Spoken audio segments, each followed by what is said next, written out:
ஒன்று நாளாகமம் 13ஆம் அதிகாரம் அதனுடைய 3ஆம் வசனம். 2 சாமுவேல் 19ஆம் அதிகாரம் அதனுடைய 10ஆம் வசனம்.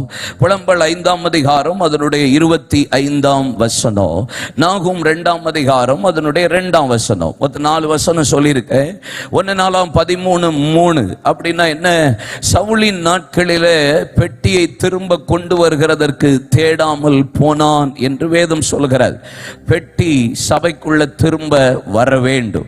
பெட்டி திரும்ப வந்தா தான் மீண்டும் மகிமையை கர்த்தர் திரும்ப கொண்டு வருவா.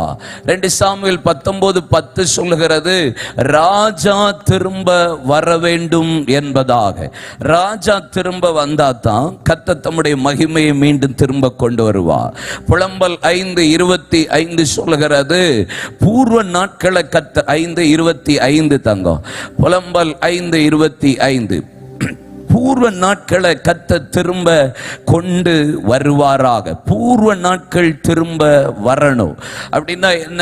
பூர்வ நாட்கள், பழைய கால பிரதிஷ்டை, பழைய ஆமென், அந்த அனுபவங்கள்லாம் திரும்ப திருச்சபைக்குள்ள வரணும். அதுதான் எங்களுடைய ஜெபமா இருக்கு. இன்னைக்கு ட்ரெண்டிங்கா போகுது எல்லாமே. ஆனா இழந்து போன மகிமை நாகும் 2:2 வாசித்தா, இஸ்ரவேலின் மகிமையும் யாக்கோபின் மகிமையையும் கர்த்தர் திரும்பி வர பண்ணுவார் என்று போடப்பட்டிருக்கிறது.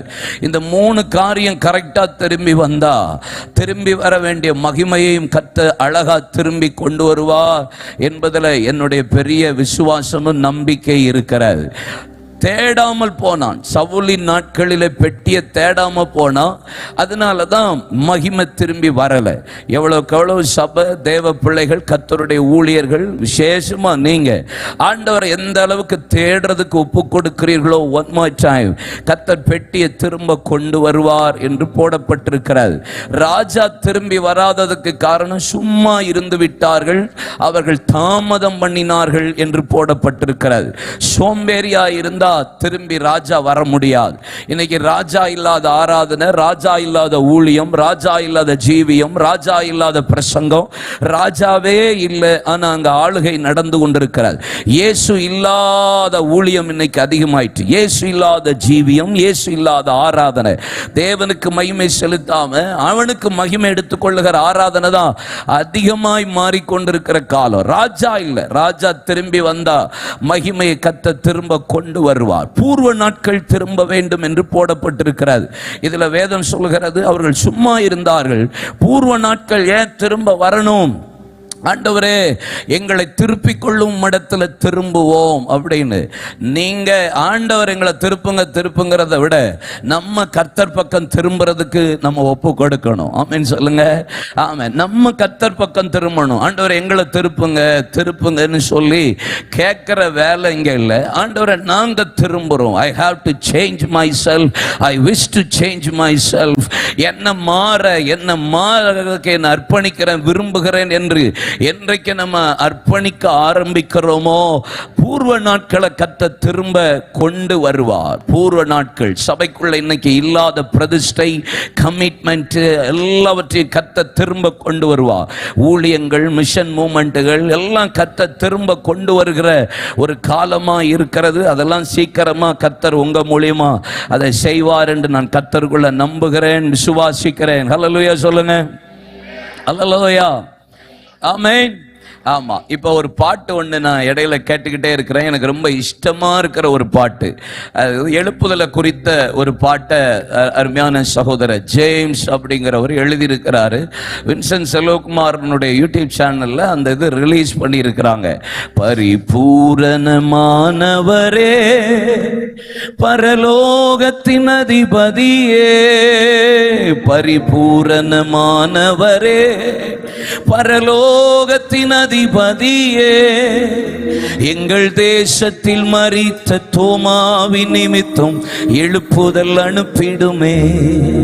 எங்கள் தேசத்தில் மரித்த இரத்த சாட்சியை நினைவு கூர்ந்திடுமே. ஊற்றிடுமே, ஊற்றி ஊற்றிடுமே, ஜப ஆவியை ஊற்றிடுமே. நிரம்பட்டுமே நிரம்பட்டுமே, ஜப அபிஷேக தைலங்கள் இறங்கட்டுமே.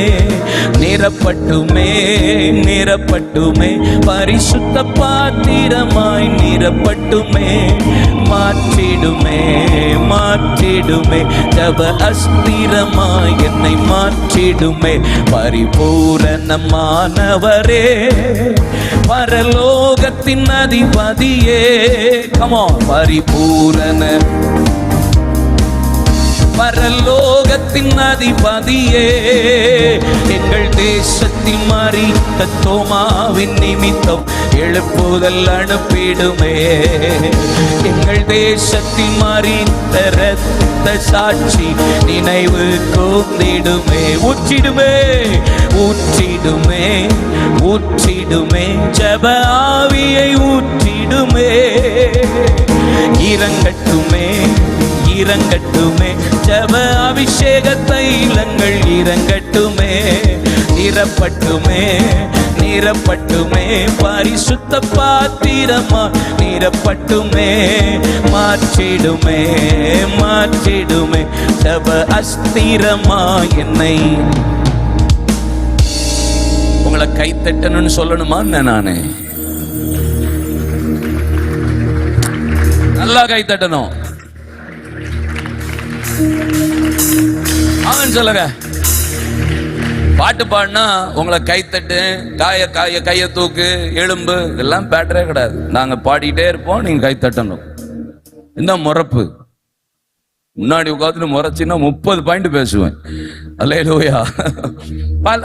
பாடலாமா பாடலாமா? கைத்தட்டி பாடலாமா? Are you ready? பாடலாமாப்பா? சூப்பரா. ஓகே. எழுப்புதல் தரிசனம் நிறைவேறிட எழுப்பினீர் எங்களை உமக்காக. எழுப்புதல் தரிசனம் நிறைவேறிட எழுப்பினீர் எங்களை உமக்காக. பாதம் பணிந்து தொழுகிறோமே, பாத்திரவானாய் மாற்றிடுமே. பாதம் பணிந்து தொழுகிறோமே, பாத்திரவானாய் மாற்றிடுமே. ஊற்றிடுமே ஊற்றிடுமே, ஜப ஆவியை ஊற்றிடுமே. நிரப்பட்டுமே இறங்கட்டுமே, ஜப அபிஷேக தைலங்கள் இறங்கட்டுமே. நிரப்பட்டுமே நிரப்பட்டுமே, பரிசுத்த பாத்திரமாய் நிரப்பட்டுமே. மாற்றிடுமே மாற்றிடுமே, ஜப அஸ்திரமாய் என்னை மாற்றிடுமே. பரிபூரணமானவரே, பரலோகத்தின் அதிபதியே, கமா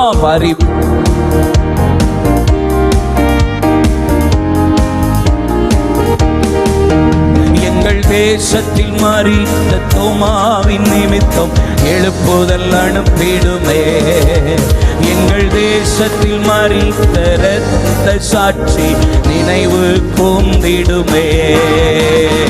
ஊற்றிடுமே ஊற்றிடுமே, ஆவியை ஊற்றிடுமே. இடப்பட்டுமே இறங்கட்டுமே, ஜப அபிஷேக.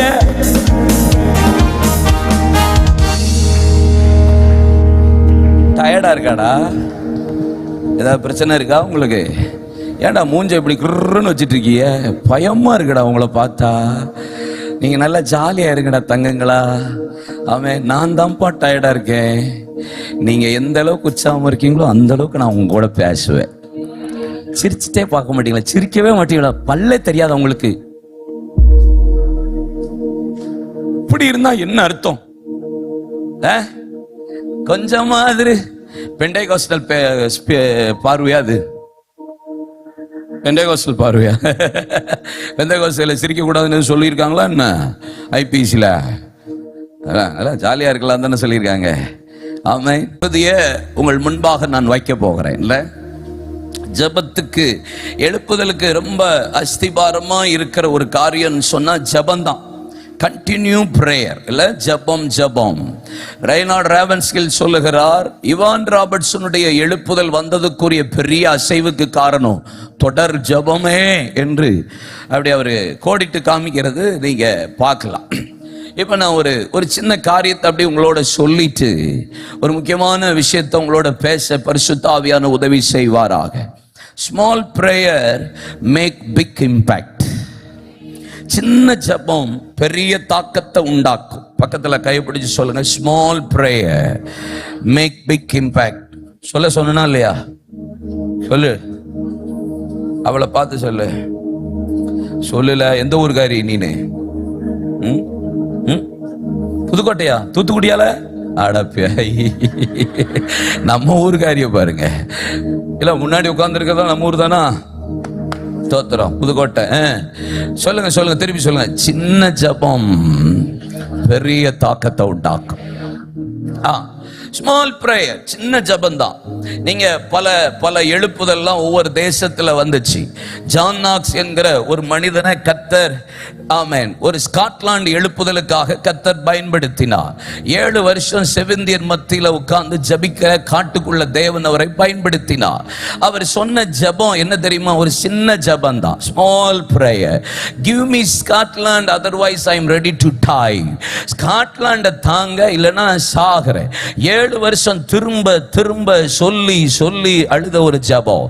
அவருடைய ஜபத்தை பார்த்து, அவருடைய ஜபத்தின் விளைவு அந்த தேசத்தில் இருக்கிற டபுள் குயின் பிசாசு, ஆமென், சத்துரு, ஒரு பேய் போல இருக்கிற ஒரு ராணியே அவருடைய முழங்காலை கண்டு பயந்தால் என்று சரித்திரம் இருக்கிறது. சின்ன ஜபந்தான், ஆனா பெரிய தாக்கத்தை ஏற்படுத்தியது.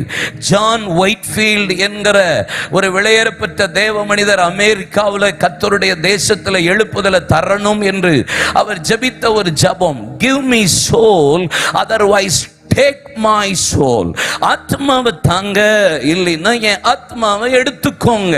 இந்த 2 வார்த்தை தான் திரும்ப திரும்ப அவர் ஜபித்த ஜபம். ஆண்டவர் அவர் அமெரிக்காவில் கர்த்தர் எழுப்புதலுக்காக பயன்படுத்தி தேவன் ஒரு பெரிய மகிமையை கட்டவிழ்த்தார் என்று சரித்திரத்தில் இருக்கிறது. இவான் ராபர்ட்ஸ் ஏறக்குறைய 12 வயசிலிருந்து ஜெபிக்க ஆரம்பித்து ஏறக்குறைய 11 வருஷம் ஜெபிக்க ஆரம்பித்தார். 7 வருடம் ஜெபித்த ஜபத்தில் அசைவு வரல.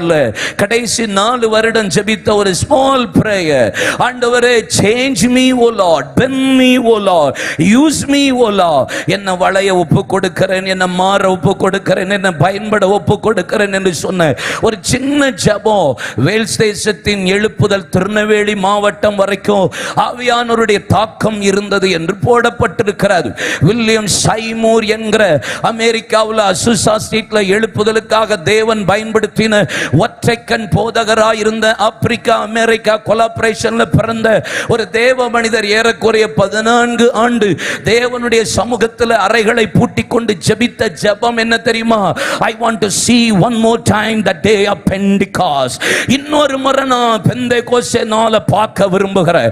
ஆவியானவரே ஊற்றும் என்று அவர் தொடர்ந்து ஜெபித்த விளைவுதான் 1904 1905ல ஆண்டவர் மீண்டும் ஒரு பெந்தேகோஸ்தே நாளை தந்ததின் விளைவுதான் மெயின்லைன் சர்ச்சஸே இருந்த காலகட்டத்தில் ஆண்டவர் இப்படிப்பட்ட இண்டிபெண்டன்ட் பெந்தேகோஸ்தே சபை, AG church of God, IPC, இப்படி பல பெந்தேகோஸ்தே திருச்சபைகளை உருவாக்குகிறதற்கு அந்த எழுப்புதல் தான் அந்த நாட்களில் கர்த்தர் பயன்படுத்தினார் என்று சொல்ல முடியும். அப்படி சின்ன சின்ன சின்ன சின்ன ஜபங்கள் ஒரு பெரிய தாக்கத்தை உண்டாக்கியது.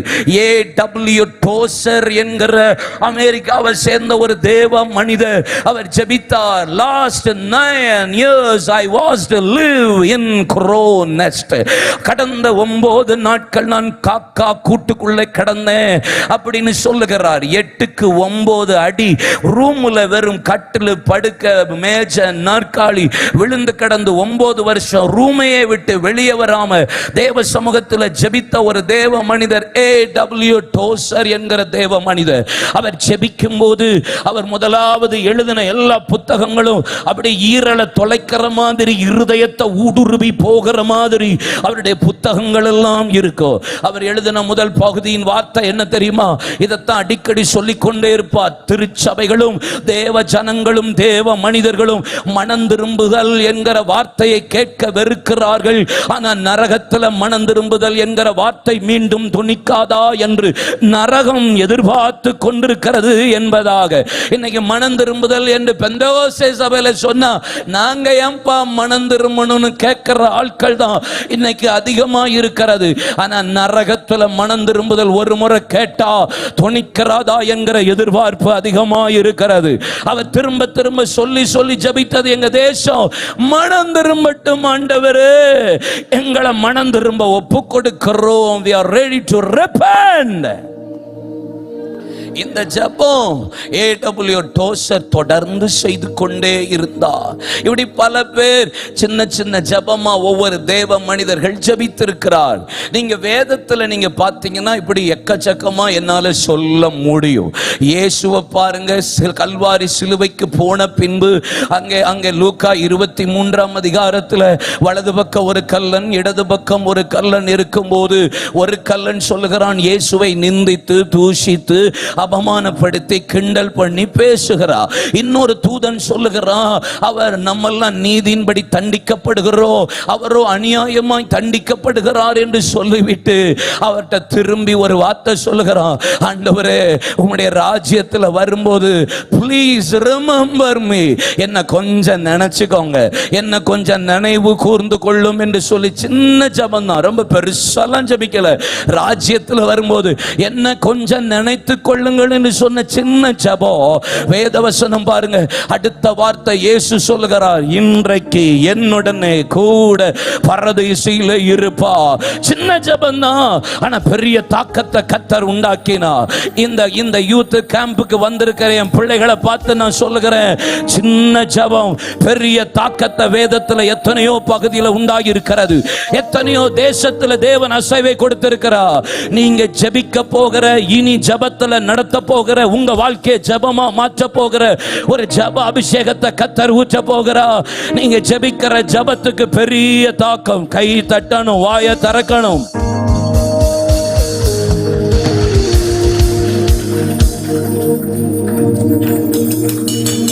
ஹல்லேலூயா.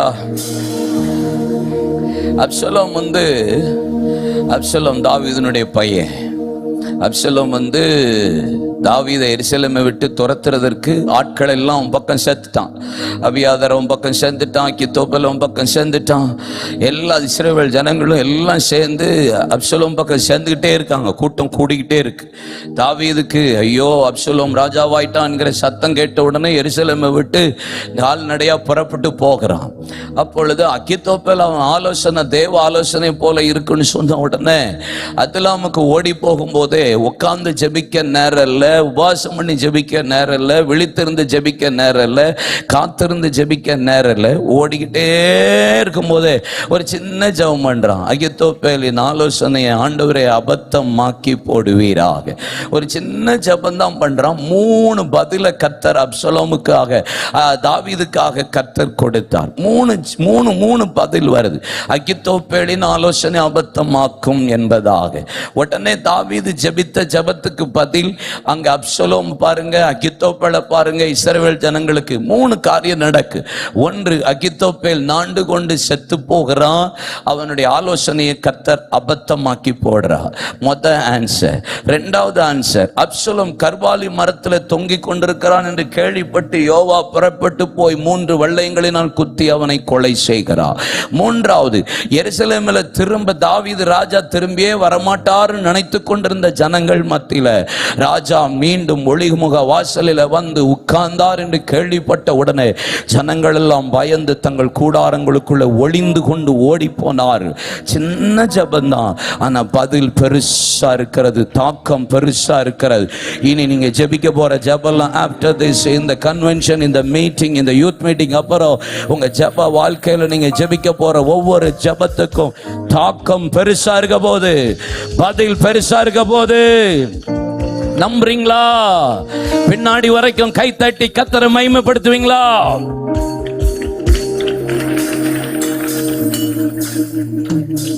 அல்லேலூயா. அப்போ ஸ்மால் பிரேயர். இப்போ உங்களுக்கு நான் ஒரு ஜெபத்தை பத்தி சொல்லி, ஒரு வாலிபனுடைய ஜெபத்தை பத்தி சொல்லி, அந்த ஜெபத்துல அவன் ஆண்டவர் ஜெபத்தை கேட்டதுக்குரிய காரணத்தை தான் இன்னைக்கு உங்களோட பேச போகிறேன். இல்ல உங்களுக்கு அடிக்கடி தெரிஞ்ச ஜெபம், சபையில பேசுற ஜெபம், உங்களுக்கு சொன்ன உடனே இந்த ஜபமா எனக்கு தெரியாதா அப்படின்னு நமக்கு தெரிஞ்ச பழக்கமான ஒரு ஜபம். 2 வசனம், ஆனா ஒரு வசனத்துல தான் ஜபமே இருக்கு. ஒரே ஒரு வசனத்துல தான். 1 நாளாகமம் 4ஆம் அதிகாரம் 9-10 வசனம். பைபிள் இருந்தா திருப்பணும், நோட் இருந்தா எழுதணும். இல்ல அப்பதான் மனசுல பதியும், ஞாபகம் வரும். வசனத்தை பார்த்தாதான் அது எங்க இருக்குன்னு தெரியும். இல்லைன்னா கடைசி வரைக்கும் நாளாகம புத்தகத்தை புதிய ஏற்பாட்டிலே தேடுற கண்டிஷனா போயிடும். அதனால கண்டிப்பா பழைய ஏற்பாட்டில தான் நாளாகமும் இருக்கும். கண்டிப்பா அதை போய் தேடி பாருங்க. அப்பதான் திருப்பி பார்த்தாதான் விளங்கும். 1 நாளாகமும் 4:9-10 யாபேசின் ஜெபம் இருக்கிறது. ஆமா, ரைட்? இல்ல அந்த 9ஆம் வசனத்துல ஜெபம் இல்ல, அவனை பத்தி போட்டிருக்கு. ஆனா 10ஆம் அதிகாரத்துல தான் 4 வார்த்தையின் ஜெபம் இருக்கிறது. 4 வார்த்தையில அவர் ஜெபம் பண்றார். ஆண்டவரே நீர் என்ன ஆசீர்வதியும், ஆண்டவரே உம்முடைய கரம் என்னோடு கூட இருக்கட்டும், என் எல்லைகளை விரிவாக்கும், தீங்கு என்ன துக்கப்படுத்த கூடாது என்று யாபேஸ் என்கிற ஒரு வாலிபன் ஜெபிக்கிறான். ஒரு வாலிபனுடைய ஜெபம். அவன் ஜெபிச்சான். கர்த்தர் அந்த ஜெபத்தை கேட்டு அவனுக்கு மறு உத்தரவு அருளி செய்தார். தேவன் அவனுக்கு ரிசல்ட் கொடுத்தார், ரெஸ்பான்ஸ் பண்ணார், அவர் ஜெபத்தை கேட்டார் அப்படின்னு இருக்கு. இல்ல ஒரு வாலிபனுடைய ஜெபத்துக்கு அவ்வளவு பவர்ஃபுல்லா ஆண்டவர் ஒரு பதில உடனே இம்மீடியட்டா ஒரு தாக்கத்தை உண்டாக்குகிறதற்கு காரணம் என்ன? இவ்வளவு பெரிய தாக்கம் இந்த 4 வரி ஜெபத்துல எப்படி பிரதர் நடக்குது? எப்படி சாத்தியம்? நீங்க ஜெபிக்கிற ஜெபம் எப்படி இருக்கு? நம்ம ஜெபிக்கிற ஜெபம் எப்படி இருக்கு? அந்த ஜெபத்துக்கு தேவன் எப்படி பதில் தர்றாரா? இல்லைன்னா நம்ம சுய இச்சையை நிறைவேற்றும்படி ஜெபிக்கிறோமா? யாக்கோபு சொல்றான்ல, நீங்க தகாத விதமாய் விண்ணப்பம் பண்ணுகிறதுனால அது உங்களுக்கு சித்திக்கிறது இல்லை. நீங்க ஜெபிக்க வேண்டிய பிரகாரம் ஜெபிக்காததுனால சில நேரம் நமக்கு ஜெபத்துக்கு பதில் வரதில்லை. how to pray, how not to pray இயேசு சொல்லி கொடுக்கிறார். how to give, how not to give எப்படி கொடுக்கணும், எப்படி கொடுக்க கூடாது. how to fast, how not to fast எப்படி உபாசிக்கணும், எப்படி உபாசிக்க கூடாது, எப்படி எல்லாம் செய்யணுங்கிறத ஆண்டவர் மலை பிரசங்கத்திலையும் ஆண்டவர் அடிக்கடி இயேசு சொல்லி கொடுக்கிறார். எப்படி எல்லாம் ஜெபம் பண்ணணும்னு. பரமண்டலத்தில் இருக்கிற எங்கள் பிதாவே, உங்கள் நாமம் பரிசுத்தப்படுவதாக, உம்முடைய ராஜ்யம் வருவதாக, உம்முடைய சித்தம் பரமண்டலத்தில் செய்யப்படுவது போல பூமியிலும் செய்யப்படுவதாக. அன்னன்னுள்ள அப்பத்தை எங்களுக்கு தாரும், எங்களுக்கு விரோதமாய் குற்ற செயல்களை நாங்கள் மன்னிக்கிறது போல எங்கள் குற்றங்களை எங்களுக்கு மன்னியும், எங்களை சோதனைக்குள் பிரவேசிக்க பண்ணாமல் தீமை நின்று ரட்சித்துக் கொள்ளோ, ராஜ்யமும் வல்லமை மகிமை என்னன்னைக்கு உம்முடையவைகளை என்று சொல்லி ஒரு ஜபத்தை வேற இயேசு அழகா கற்றுக் கொடுத்ததை நீங்க வேதத்துல பார்க்க முடியும். ஆனா இங்க ஒரு மனிதன் ஜெபித்த 4 வரி 4 வார்த்தை ஜபம் இவ்வளவு பெரிய தாக்கத்தை உண்டாக்கி தேவன் அவன் வேண்டி கொண்டதை அவனுக்கு கொடுத்து தேவன் அருளி செய்வார். ஆனா இன்னைக்கு நீங்க இனி வர்ற நாட்கள்ல நீங்க எப்படி ஜெபிக்க போறீங்க? ஜெபிக்கிற ஜபத்துக்கு ஒரு பெரிய பதில் தாக்கம் உங்க மூலியமா கர்த்தர் உண்டாக்க போறா. இனி நீங்க ஜெபிக்க போறீங்க. இனி பூர்வ நாட்கள்ல வாலிபர்கள் எழும்பி ஜெபித்தது போல நீங்கள் மீண்டும் ஜெபிக்க போகிறீர்கள். அல்லேலூயா. எத்தனை பேருக்கு நவநீதர் அண்ணன் அப்படிங்கிற ஒரு தேவ மனுஷரை தெரியும்? நவநீதர் என்கிற ஒரு கர்த்தருடைய தாசன். கை வைத்துங்க பார்க்கலாம். ஆமா, இந்த ஜெனரேஷனுக்கு கொஞ்சம் கஷ்டம்தான். தெரிஞ்சவங்க 1 2 3 நவநீதர் 4 உங்களுக்கு எல்லாம் தெரிய மாட்டேங்கல. எனக்கு அதான் வருத்தமா இருக்கு. பரிசுத்தவான்கள் பழைய தேவ மனிதர்கள் எல்லாம் நீங்க போகணும், பேக் டு போகணும், திருப்பி அதெல்லாம் போய் பார்க்கணும் அவங்க என்ன செஞ்சாங்க, ஏது செஞ்சாங்க. FMBBல இன்னைக்கும் கர்த்தருடைய ராஜ்யத்தில் போகாதபடி ஊழியம் செய்து கொண்டிருக்கிற முதிர் வயதுல அவரை பார்த்தாலே நமக்கு அழுக வரும். அவர் பக்கத்துல போனாலே அவர் பேச ஆரம்பிச்சாலே கண்ணுல தார தாரையா தண்ணீர் வந்தோம். மீசை பார்த்தீங்கன்னா கடா மீசையா வச்சிருப்பாரு. ஆனா அப்படி அவர் பேச ஆரம்பிச்சான்னா ஆத்தும பாரமும் அப்படி இருக்கும். FMBல இன்னைக்கும் ஊழியம் செய்கிறார். பிள்ளைகளும் கர்த்தருடைய ராஜ்யத்துக்காக ஊழியம் செய்கிறார்கள். முத எமில் அண்ணனை நவநீதனை கண்டுபிடிச்சது எமில் ஜபசிங் அண்ணன். சிவகாசியில அந்த நாட்கள்ல கேலண்டர்ல புக்குக்கு படம் வரைகிறதுக்கு ஆளை தேடி போன போது ஒரு மனுஷன் இருக்கிறாரு நவநீதர், அவர் நல்லா அப்படி அழகா வரைவார்னு சொன்ன போது அவரை நேரா தேடி மேடைக்கு போனா அவர் பெரிய பெரிய இந்து போட்டோக்களை பர்ஃபெக்டா வரைஞ்சு வச்சிருந்தாரு. எமில் அண்ணன் போய் பார்த்துட்டு சூப்பரா வரைகிற தம்பி அப்படின்னு சொல்லிட்டு அவரை பத்தி ஒண்ணுமே சொல்லல. கையில காசு கொடுத்து இந்த கேலண்டருக்குலாம் இந்த வரேன்னு சொல்லி இயேசு உன்னை நேசிக்கிறா நீ என்ன வந்து பாருன்னு மட்டும்னு போயிட்டார். படத்தை அந்த கேலண்டருக்கு புக்குக்கு வரைஞ்சு முடிக்கிறதுக்கு முன்னாடியே கர்த்தர் நவநீதன் அண்ணனை கர்த்தர் தொட்டுட்டார். ஆண்டவர் தொட்டார். திருப்பி எமில் அண்ணன் கூட வந்தார். FMBல இணைந்தார். எமில் அண்ணன் விஸ்வவாணின்னு தனியா போயிட்டாங்க. இவங்க பேட்ரிக் அண்ணன், சாம் கார்மலைஸ் அண்ணன், பி சாமுவேல் அண்ணன், வில்லியம் தியோடர் அண்ணன் எல்லாம் சேர்ந்து கர்த்தருடைய ஊழியத்தை FMBB நடத்தியது. இன்னைக்கும் FMBBல காஸ்பல் ஓரியன்டட் மினிஸ்ட்ரியை அருமையான தேவ மனிதர் செய்கிறார். அந்த நாட்கள்ல அவங்க நடத்தின யூத் கேம்ப், இந்த மாதிரி யூத் கேம்ப் இரவும் பகலும் நடக்கும். அப்போ நடந்து கொண்டிருந்த ஒரு யூத் கேம்ப்ல ஒரு நாள் இரவு முழுசும் நடந்து முடிந்தது. நவநீதனுக்கு என்ன வேலை, என்ன பொறுப்பு கொடுத்திருந்தாங்கன்னா, நவநீதரனை நைட்டு போய் அப்படி செக்அப் பண்ணிட்டு வர்றது. வாலிப பிள்ளைகள்லாம் தூங்கிட்டாங்களா, தம்பிமார் கரெக்டா படுத்துட்டாங்களா, ஆமா உங்களையும் நைட்டு இன்னைக்கு நேரத்தெல்லாம் செக் பண்ண வந்திருப்பாங்கன்னு நினைக்கிறேன். ஆமேன். பல இடத்துல ஏன்பா இங்க நிக்கிற, அங்க உட்காராத, இங்க உட்காராத, போ சீக்கிரம் படு, சீக்கிரம் சாப்பிடு, செல்ல நோண்டாத அப்படின்லாம் உங்களை சொல்லியிருப்பாங்கன்னு நான் கர்த்தருக்குள்ள நம்புறேன். அதே மாதிரி அந்த காலகட்டத்தில் அப்படி ஒரு செக்கப் நவநீதரனை சுத்தி வந்து கொண்டிருந்தார்களா. அப்ப இரவு ஒரு 11-11:30 மணிக்கு ஒரு இடத்துல நடந்து வந்து சுத்தி கொண்டு வரும்போது ஒரு வேப்ப மரம், அந்த வேப்ப மரத்து பக்கத்துல ஒரு வாலிபன் முழங்கால் போட்டிருக்கிறார். அந்த வாலிபனுக்கு மேல அந்த வேப்ப மரத்துல ஒரு மஞ்சப்பை தொங்கி கொண்டிருக்கிறது.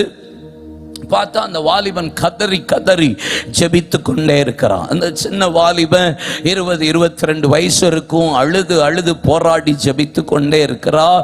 அழுது போராடுகிறார். பார்த்துட்டு ஆசையா எல்லா வாலிபர்களும் தூங்கி கொண்டிருக்க இந்த வாலிபன் மாத்திரம் இப்படி அழகா ஜெபிக்கிறானே அப்படிங்கிற சந்தோஷத்துல நவநீதரன் புறப்பட்டு போயிட்டார்.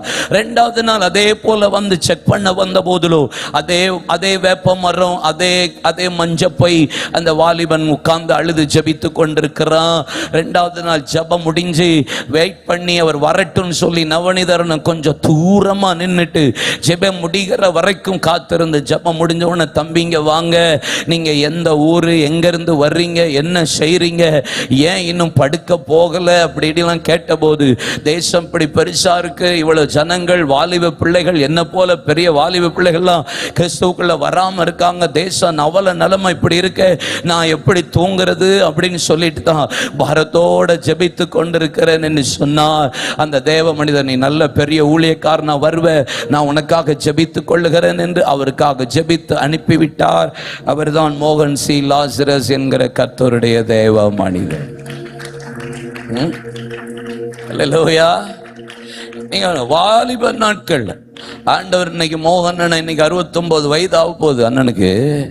இன்னைக்கும் சின்ன பிள்ளை போல ஊழியத்தை செய்யறதுக்கு அந்த பலனை கொடுத்தது உங்களை போல இருந்த நாட்கள் அவங்க ஜெபித்த ஜெபம். நீங்க இனி இங்க இருந்து புறப்படும் போது சாதாரணமா அல்ல, ஜெபிக்கிற ஒரு சேனையாத்தான் கர்த்தர் உங்களை அனுப்ப போகிறான். நம்புறீங்களா? என்னால ஜெபிக்க முடியல, வைக்க முடியல, எதுனாலும் பரவாயில்ல, உங்களை கர்த்தர் இன்னைக்கு பயன்படுத்த போகிறான். அல்லேலூயா. சரி, இப்போ ஒரு 3 காரியத்தை சொல்ல போறேன். நான் எவ்வளவு நேரம் பேச போறேன்னு எனக்கு தெரியல. ஆனா 3 விஷயங்கள் உங்களுக்கு காண்பித்து கொடுக்க போகிறேன். 1, யாபேஸ் என்ன அவனை குறித்து போடப்பட்டிருக்கிறது, அவன் துக்கத்தோட பிறந்தவன் என்பதாக. சன் ஆஃப் சாரோ, துக்கத்தின் மகன் என்று போடப்பட்டிருக்கிறது. அவங்க அம்மாவுக்கு என்ன துக்கம் துக்கத்தோட பெற்றெடுத்தால் என்று அங்க போடல. ஆனால் அவனை துக்கத்தோடே அவனை பெற்றேன் என்று சொல்லி அவனுக்கு யாபேஸ் என்று பெயரிட்டார். ஆதியாகமம் 3:16 பாவம் அங்கே முதல் ஆதாம் ஏவாளுக்குள்ளே வந்தபோது ஆதாமை சபிக்கிறாள். ஏவாளை சபித்த பின்பு ஆண்டவர் சொன்ன முதல் வார்த்தை, நீ பிரசவ வேதனை பெற்று பிள்ளை பெறுவாய், பிரசவத்தில் உன் வேதனை அதிகரிக்கும் என்பதாக. அப்படின்னா நான் ஒன்னு சொல்லுவேன், இந்த துக்கம் எதனால இருந்திருக்கலாம்? மேபி பாவத்தின் நிமித்தம் ஒருவேளை துக்கத்தோட பெற்ற ஒரு பிள்ளையாய் இருந்திருக்கலாம். ஆதியாகமம் 35:16 வாசித்தா, யாக்கோபு நேசித்த லேயா ஒரு பிரசவ வேதனை பெற்று ஒரு பிள்ளை பெறுகிறார். அவள் பிரசவத்தில் அதிகமான வேதனை, கடும் வேதனை அவளுக்கு உண்டாயிற்று என்று வேதம் சொல்லுகிறது. இந்த வேதனைக்கு காரணம் அவள் பிள்ளை பெற்ற போது பெனோனி என்று பெயரிட்டார். பெனோனி என்று சொன்னால் துக்கத்தின் மகன் என்று அர்த்தம். ஆனா யாக்கோபு சொல்றான், இல்லப்பா இவன் பெனோனி அல்ல, பெஞ்சமின், பிரியமான மகன் என்று அவனுக்கு பேரை மாத்தினான் என்று வேதவசனம் சொல்லுகிறது. அப்போ ஒரு துக்கம், ஒரு பாரம், பிள்ளை பிறந்தது பாவமா இருக்கிறது. இன்னொரு துக்கம் எதனால வந்ததுன்னா, இந்த ஆதியாகமம் 35 லேயாள் தன்னுடைய தகப்பன் வீட்டிலிருந்து, ராகேல் தன்னுடைய தகப்பன் வீட்டிலிருந்து வரும்போது அவனுடைய லாபான் வீட்டினுடைய சொருபங்களை எடுத்து ஒளித்து வைத்திருந்தால் என்று வேதம் சொல்லுகிறது. ஆனா யாக்கோபு 35 வாசித்து பார்த்தீங்கன்னா, யாக்கோபு தன்னுடைய குடும்பத்தை எல்லாம் பரிசுத்தப்படுத்தி கூப்பிட்டு சொல்லுகிறான், உங்களுடைய அஸ்த கடகங்கள், மோதிரங்கள், காப்புகள், காதணிகள் எல்லாவற்றையும் கலத்தி அதை என்னிடத்தில் கொடுத்துங்கள் என்று சொல்லி கர்வாலி மரத்திற்கு கீழே போட்டு புதைத்து போட்டு அவர்களை சுத்திகரித்ததற்கு பின்பாக மூவ் பண்றான். அவளுக்கு வேதனை வந்துருச்சு. அப்ப ஏதோ ஒரு காரியத்தை ஒளித்து வைத்தது நிமித்தம் அவ பிரசவ வேதனையில துக்கத்தோட பெற்றெடுத்த மகனா இருக்கலாம். ஏதோ ஒரு காரியத்தை ஒளிக்கிறதுனால வர்ற துக்கமா இருக்கலாம். ஒன்னு பாவத்தினால வருகிற துக்கம், இன்னொன்று ஏதோ ஒரு விஷயத்தை ஒளித்து வைத்திருப்பீங்கன்னா அது நிமித்தம் துக்கம். ஏதோ ஒரு அந்தரங்கத்துல, ஏதோ ஒரு பழைய வாழ்க்கையில ஏதோ ஒரு விஷயத்தை ஒளித்து வைத்திருக்கிறது நிமித்தம் வருகிற துக்கத்தினால பிறந்தவன் என்று போடப்பட்டிருக்கிறது இங்க வேதத்துல. 1 சாமுவேல் 4:21-24 வரைக்கும் வாசித்தா, அங்கே ஏலியின் பிள்ளைகளாயிருக்கிற ஓப்னி, பினெகாஸ் என்கிறவர்கள், பினெகாசனுடைய மனைவி சொல்லுகிறார், பிரசவ வேதனை பெற்று கர்ப்பம் தரித்து ஒரு பிள்ளையை பெற்றெடுத்தால், ஆண் பிள்ளையை, அவனுக்கு இக்கபோத் என்ன கர்த்தருடைய மகிமை இஸ்ரவேலை விட்டு விலகிவிட்டது என்று இக்கபோத் என்று பெயரிட்டார். அவளுக்கும் பிரசவ வேதனையில் ஒரு துக்கம் வந்தது. இது என்ன துக்கம்? உடன்படிக்கப்பட்டு விலகிட்டே என்கிற துக்கம். இது ஒரு ஆவிக்குரிய துக்கத்தினால பெற்ற ஒரு மகனா இருக்கலாம், பாவத்தினால பிள்ளைய பெற்றிருக்கலாம், துக்கமா இருக்கலாம். ஏதோ ஒரு காரியத்தை ஒளித்து வைத்தது நிமித்தம் வந்த துக்கமா இருக்கலாம். இல்லைன்னா ஸ்பிரிச்சுவல் ஓரியன்டட் சாரோவா இருக்கலாம். ஐயோ ஜெபிக்க முடியலையே, தேசத்துல மகிமையை பார்க்க முடியலையே, ஐயோ ஜனங்கள் இன்னும் ரட்சிக்கப்படலையே, என்ன போல வாலிபர்கள் கர்த்தருக்குள்ள இன்னும் வரலையே, தேசம் கர்த்தரை அறிகிற அறிவுக்கு இன்னும் வரலையே என்கிற ஒருவேளை துக்கமாய் இருக்கலாம். மேபி ஏதோ ஒரு துக்கம். ஆனா 99% தேவ சமூகத்தில் ஜெபிக்க வரும்போது எதுக்கு தான் ஜெபிக்க வருவோம் தெரியுமா? எதுக்கு வருவோம்? எதுக்கு வருவோம்? எதுக்கு வருவோம்?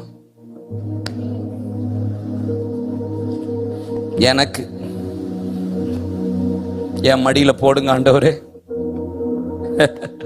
மேக்ஸிமம் 99% எதுக்கு தான் ஜெபம் பண்ணுவோம்? என் குடும்பம், என் ஸ்டடீஸ், எங்க அப்பா, எங்க அம்மா, பாஸ்டர்ஸ், நாங்க, எங்க சர்ச்சு, எங்க தரிசனம், எங்க ஸ்தாபனம், ஆண்டவர்கிட்ட முழுசு நிக்கிறதெல்லாம் எதுக்கு? எதுக்கு சொல்லுங்கடா. மேக்சிமம் டைம் அதுக்கு தானே வர்றோம், கரெக்டா? ஆனா இங்க பாருங்க, துக்கத்தோட வந்த மகன் இவன் யார் தெரியுமா? யாபேஸ். யாபேஸ். அதே 1 நாளாகமம் 4:1 பாருங்க. யாபேஸ் யூதா கோத்திரத்தை சேர்ந்தவன் என்று போடப்பட்டிருக்கிறார். யூதா கோத்திரத்தை சேர்ந்தவன். ஏற்கனவே ஆராதனை பத்தி பல காரியங்களை உங்களுக்கு சொல்லி இருக்கலாம். ஆனா நான் இன்னைக்கு வேற விதத்துல உங்களோட பேச போறேன். யாபேஸ் துதிக்கிறவன், ஆராதிக்கிறவன். இந்த துக்கத்தோட பிறந்தவன் செய்த முதல் விஷயம் என்ன தெரியுமா? துதிக்கிற, ஆராதிக்கிற ஒரு தேவ மனுஷனா இருந்ததுனால கர்த்தர் இவன் சின்ன ஜெபத்துக்கு பெரிய தாக்கத்தை கர்த்தர் உண்டாக்க வண்ணினார். அப்போ துதி ஆராதனை கை தட்டி பாடுறதா பிரதர்? கையை உயர்த்தி ஆராதிக்கிறதா பிரதர்? இந்த கான்சர்ட் முறையா பிரதர்? இதெல்லாம் அந்த துதி ஆராதனை சொல்றாங்களே, அந்த துதி ஆராதனையா?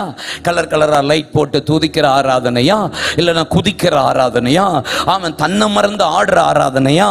இல்ல அப்படிப்பட்ட ஆராதனையிலையா தேவன் ஜெபத்துக்கு பதில் தருவார்? No no. இல்ல பாட்டு, துதி, ஆராதனை. இது ஆராதனை, துதி எல்லாமே இன்னைக்கு என்ன ஆயிடுச்சுன்னா நம்ம சந்தோஷப்படுறதுக்குன்ற மாதிரி ஆயிடுச்சு. கரெக்டா? நம்ம ஹாப்பியா இருக்கணும், கை தட்டணும், உயர்த்தணும். உங்களை கேதர் பண்ற டைம் சர்ச்சிலையும் அப்படிதான் ஆயிடுச்சு. ஆராதனையில பிரசங்கத்துக்கு முன்னாடி ஒரு பாட்டு, ஆராதனை எல்லாம் நம்ம எல்லாம் கேதர் பண்றதுக்குன்னு. நான் ஒரு நாள் சர்ச்சில் ஆரம்பிக்கும் போதே ஜெபம் பண்ணி முடிச்ச உடனே மைக் எடுத்து பிரசங்கம் பண்ண ஆரம்பிச்சிட்டேன். நீ வா, வராம போ. இனி அப்படிதான் நடக்கும் எழுப்புதல்ல. அப்ப ஆராதனை, துதின்னு ஒண்ணு காரியம் வருது இல்ல, அது எனக்காகவா? யாருக்காக சொல்லுங்கப்பா? துதிக்கிறதும் ஆராதிக்கிறது யாருக்காக? கர்த்தருக்காக. இப்ப இயேசு வந்து எருசலேமை பார்த்து லூக்கா 13ஆம் அதிகாரத்துல 14ஆம் வசனத்திலிருந்து, எருசலேமே எருசலேமே, கோழி தன் குஞ்சுகளை சிறகுகளின் கீழே கூட்டி சேர்க்கும் அந்தமா எத்தனையோ முறை கூட்டி சேர்க்க மனதா இருந்தேன், ஆனா உனக்கோ மனதில்லாமல் போயிற்று அப்படின்னு சொல்லி இயேசு சொல்லிட்டு லூக்கா 19ஆம் அதிகாரம் 40-41ஆம் வசனத்துல எருசலேமை பார்த்து கண்ணீர் விட்டு அழுதார் என்று சொல்லி அவர்களுக்காக புலம்பினான்னு வசனம் இருக்கு. ஆண்டவர் ஒரு கழுகையோ ஒரு புறாவையோ ஏதாவது ஒரு பட்சிகள் கர்த்தர் சொல்லாம ஆண்டவர் இங்க யூஸ் பண்ண ஒரு வார்த்தை என்ன? கோழி தன் குஞ்சுகளை சிறகுகளின் கீழே கூட்டி சேர்க்கும் வண்ணமாய். கோழியை ஏன் கர்த்தர் பயன்படுத்தினார்? கோழியை ஏன் பயன்படுத்தணும்? எனக்கு அதுதான் ஆச்சரியம். அப்படின்னா இந்த கோழியை ஏன் இயேசு சொன்னார்ன்றதுக்கு ஒரு ஆராய்ச்சியாளர்கள் சொல்றாங்க, கோழி 4 விதத்துல குஞ்சுகளை மேய விட்டுட்டு அப்படி சத்தம் போடுமா. 4 different kind of sound. 4 வித்தியாசமான சத்தத்தை கோழி தன் குஞ்சுகளை மேய விட்டுட்டு அப்படி கூவுமா. 4 விஷயம். 3 காரியம் குஞ்சுகளுக்காக கூவுமா, ஒரே ஒரு சவுண்டு மாத்திரம் அது தனக்காக கூவுமா. மொத சவுண்ட் கோழி குஞ்சுகளை மேய விட்டுட்டு கூவுறதற்கு மொத சவுண்ட் கொடுக்குமா. அந்த சவுண்ட்ல கோழி எல்லாம் கூவுன உடனே குஞ்செல்லாம் வேகமா ஓடி சட்டைக்கு கீழே வருமா. இது மொத சவுண்ட்ல ஓடி வர்றது எதுக்குன்னா, ஆகாரத்துக்காக குஞ்சுகளை அனுப்பி விட்டுருக்கோம். அங்கிட்டு இங்கிட்டு சாப்பாடு தேடிக்கிட்டு இருக்கிற நேரத்துல கோழி ப்ரிப்பேர் பண்ணி ஆகாரத்தை ரெடி பண்ணி அங்கே இங்கேயும் கிண்டி புழுக்களையும் பூச்சிக்களையும் எடுத்துட்டு சட்டைக்கு கீழே வச்சிருக்குமா. குஞ்சுக்கு ஒரு சவுண்ட் கொடுக்குமா. குஞ்செல்லாம் வேகமா ஓடி சட்டைக்கு வந்த உடனே ஆகாரம் ரெடியா இருக்கு. என்னிடத்துல நான் தான் ஜீவ அப்பம். ஆமென். என்னை புசிக்கிறவன் மரித்தாலும் பிழைப்பான். ஆமென். என்னை புசியாமல் இருக்க கூடாது. என் மூலியமா தான் உனக்கு பலன் உண்டு. என்ன புசிக்கிறவன் தான் என்ன சாப்பிடணும். ஆமென். நானே அப்பன்னு சொல்றாரு. அப்ப என் சமூகத்துல வந்தா தான் மனுஷன் அப்பத்தினால மாத்திரமல்ல தேவனுடைய இந்த வாயிலிருந்து புறப்படுகிற ஒவ்வொரு வார்த்தையினாலும் பிழைப்பான். எருசலேமுக்கு ஆண்டவர் முதல் சவுண்ட் கொடுத்தது வார்த்தை என்னட்ட உண்டு, தீர்க்க தரிசனம் என்னட்ட உண்டு, தேவனுடைய நன்மை என்னிடத்துல உண்டு. நீ புசிக்க வேண்டிய பலன் அடைய வேண்டிய ஆகாரம், அதுக்கு கூப்பிடுவான். 2வது சவுண்ட் கோழி குஞ்சுகளை மேய விட்டுட்டு 2வது ஒரு சவுண்ட் கொடுக்குமா. திரும்பி குஞ்செல்லாம் வேகமா ஓடும். மொத சவுண்டை விட இந்த 2வது சவுண்ட் கொஞ்சம் யூனிக்கா இருக்குமா. என்ன இந்த மாதிரி சவுண்ட் இருக்குமா. 2வது சவுண்டு வேகமா வருமா.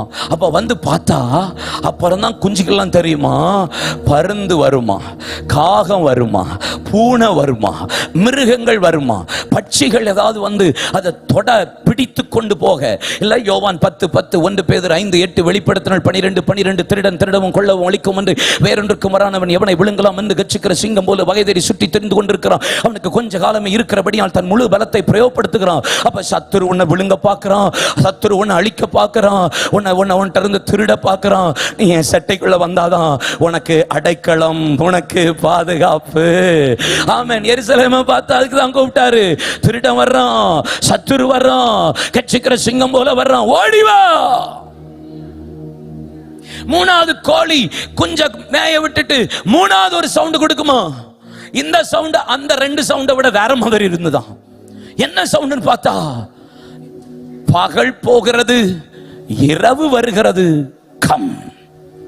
பாத தெரியாம எங்கேயாவது போயிருவ, நானே வழியும் சத்தியமும் ஜீவனுமா இருக்கிறேன், என்னை அல்லாமல் ஒருவனும் பரலோக ராஜ்யம் போக முடியாது, என்கிட்ட தான் உனக்கு வழி, நான் உனக்கு போதித்து நீ நடக்க வேண்டிய வழியை உனக்கு காட்டுவேன், உன் மீது என் கண்ணை வைத்து உனக்கு ஆலோசனை சொல்லுவேன், சத்தியத்தின் பாதையில நீதியின் பாதையில வழி நடத்துவேன், உனக்கு வழி காட்டுவேன், பாதை காட்டுவேன், உனக்கு படிக்க சொல்லி கொடுப்பேன், என் சட்டைகளை வந்துட்டீன்னா. இந்த மூணு காரியமுமே குஞ்சு பாதுகாக்கப்பட, குஞ்சு போஷிக்கப்பட, குஞ்சு வழி நடத்தி தவறு தெரியாம வழி தெரியாம போகாம இருக்கிறதுக்காக கூமா. இந்த மூணு சவுண்டை விட நாலாவது ஒரு சவுண்டு கொடுக்குமா, அது ரொம்ப யூனிக்கா இருக்குமா. அந்த சவுண்டு பார்த்தா கொஞ்சம் வேகமா ஓடி வந்து சட்டைக்குள்ள வந்து உட்காந்துக்குமா. இப்போ குஞ்சு வந்து தேடி சாப்பாடு நினைக்குமா, சாப்பாடு இருக்காது. பருந்து வந்துட்டா, காகம் வந்துட்டான்னு பார்க்குமா, காகமும் பருந்து இருக்காது, பூனை இருக்காது.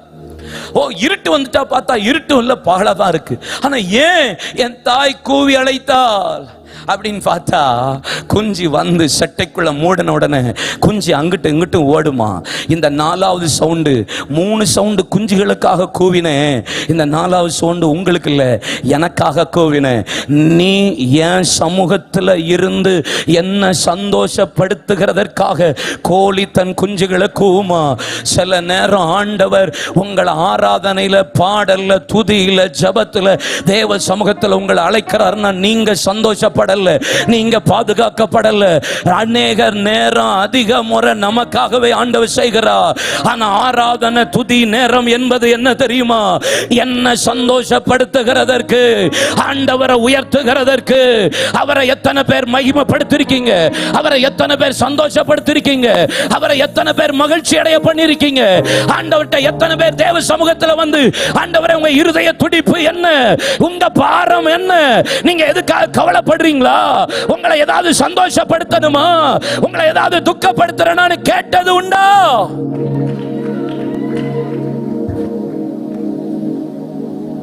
உண்டா? 99% நமக்காகத்தான் போறோம். அரிமத்தி ஊரானாகி அந்தரங்க சீசனாய் இருக்கிற யோசேப்பு என்கிறவன் பிலாத்துவினிடத்தில் ஒரு காலமும் வாங்க முடியாத இயேசுவின் சரீரத்தை, பாடு உள்ள, பிக்கப்பட்ட, இரத்தமும் தண்ணீரும் இல்லாத, முட்கள் உள்ள, தலையில முட்கள் உள்ள, ஆமீன், விழாவில் குத்தப்பட்ட, எலும்பும் சதையும் பிக்கப்பட்டிருக்கிற அப்படிப்பட்ட பாடுள்ள சரீரத்தை போய் ராஜாவினிடத்துல கேட்டான்.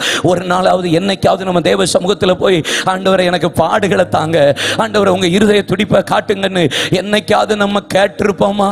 என்னைக்காவது நம்ம கேட்டிருப்போமா? ஒரு நாளும் நம்ம சபை கேட்டதில்லை, தேவ பிள்ளைகள் கேட்கல, இந்த கடைசி கால எழுப்பதில்லை. ஒரு யவன சந்ததி அப்படி கர்த்தருடைய இருதய துடிப்பை கேட்கிற ஒரு கூட்டம் இந்த இடத்துல இருக்குமானா, உங்களை துக்கப்படுத்தாம, உங்களை துக்கப்படுத்துற காரியத்துல நானும் பங்கு கொண்டு உங்களை சந்தோஷப்படுத்துகிற காரியம் என்ன, அதை அறிந்து அவருடைய இருதய துடிப்பை கேட்டு செய்வேன் என்று. ஒரு நிமிஷம் கண்களை மூடுங்க, வாய்களை திறந்து ஜெபிக்க ஆரம்பிங்க. ஒரு நிமிஷம், ஒரு நிமிஷம், ஒரு நிமிஷம், ஒரு நிமிஷம். வாயை திறங்க, வாயை திறங்க, வாயை திறங்க. கண்ணை மூடுங்க, கண்ணை மூடுங்க. ஜெபிங்களப்பா, சத்தத்தை உயர்த்துங்களப்பா. எனக்காகவே உங்களுடைய சமூகத்துக்கு வர்றேன், எனக்காகவே உங்களை தேடுறேன். என் பிரச்சனை, என் குடும்ப பிரச்சனை, என் தேவை, எனக்கு இது வேணும், அது வேணும், என் திருமணம், காதல், அது இது, படிப்பு, இந்த உலக காரியமும் உலகத்தில் உள்ளவைக்கு தான் நான் தேடுறேன்.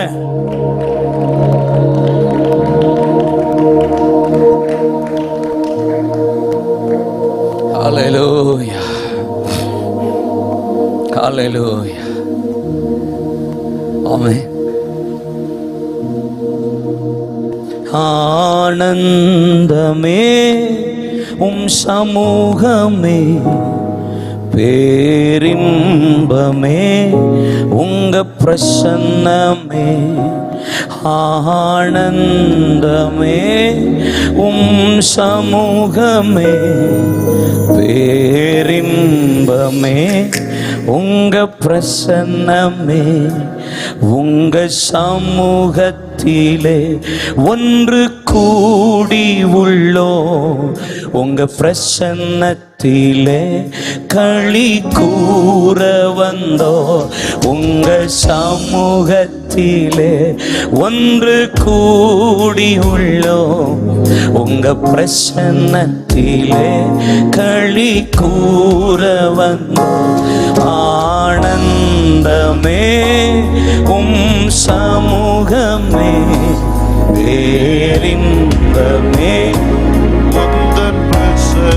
ஆடுங்களா, ஆனந்தமே சமூகமே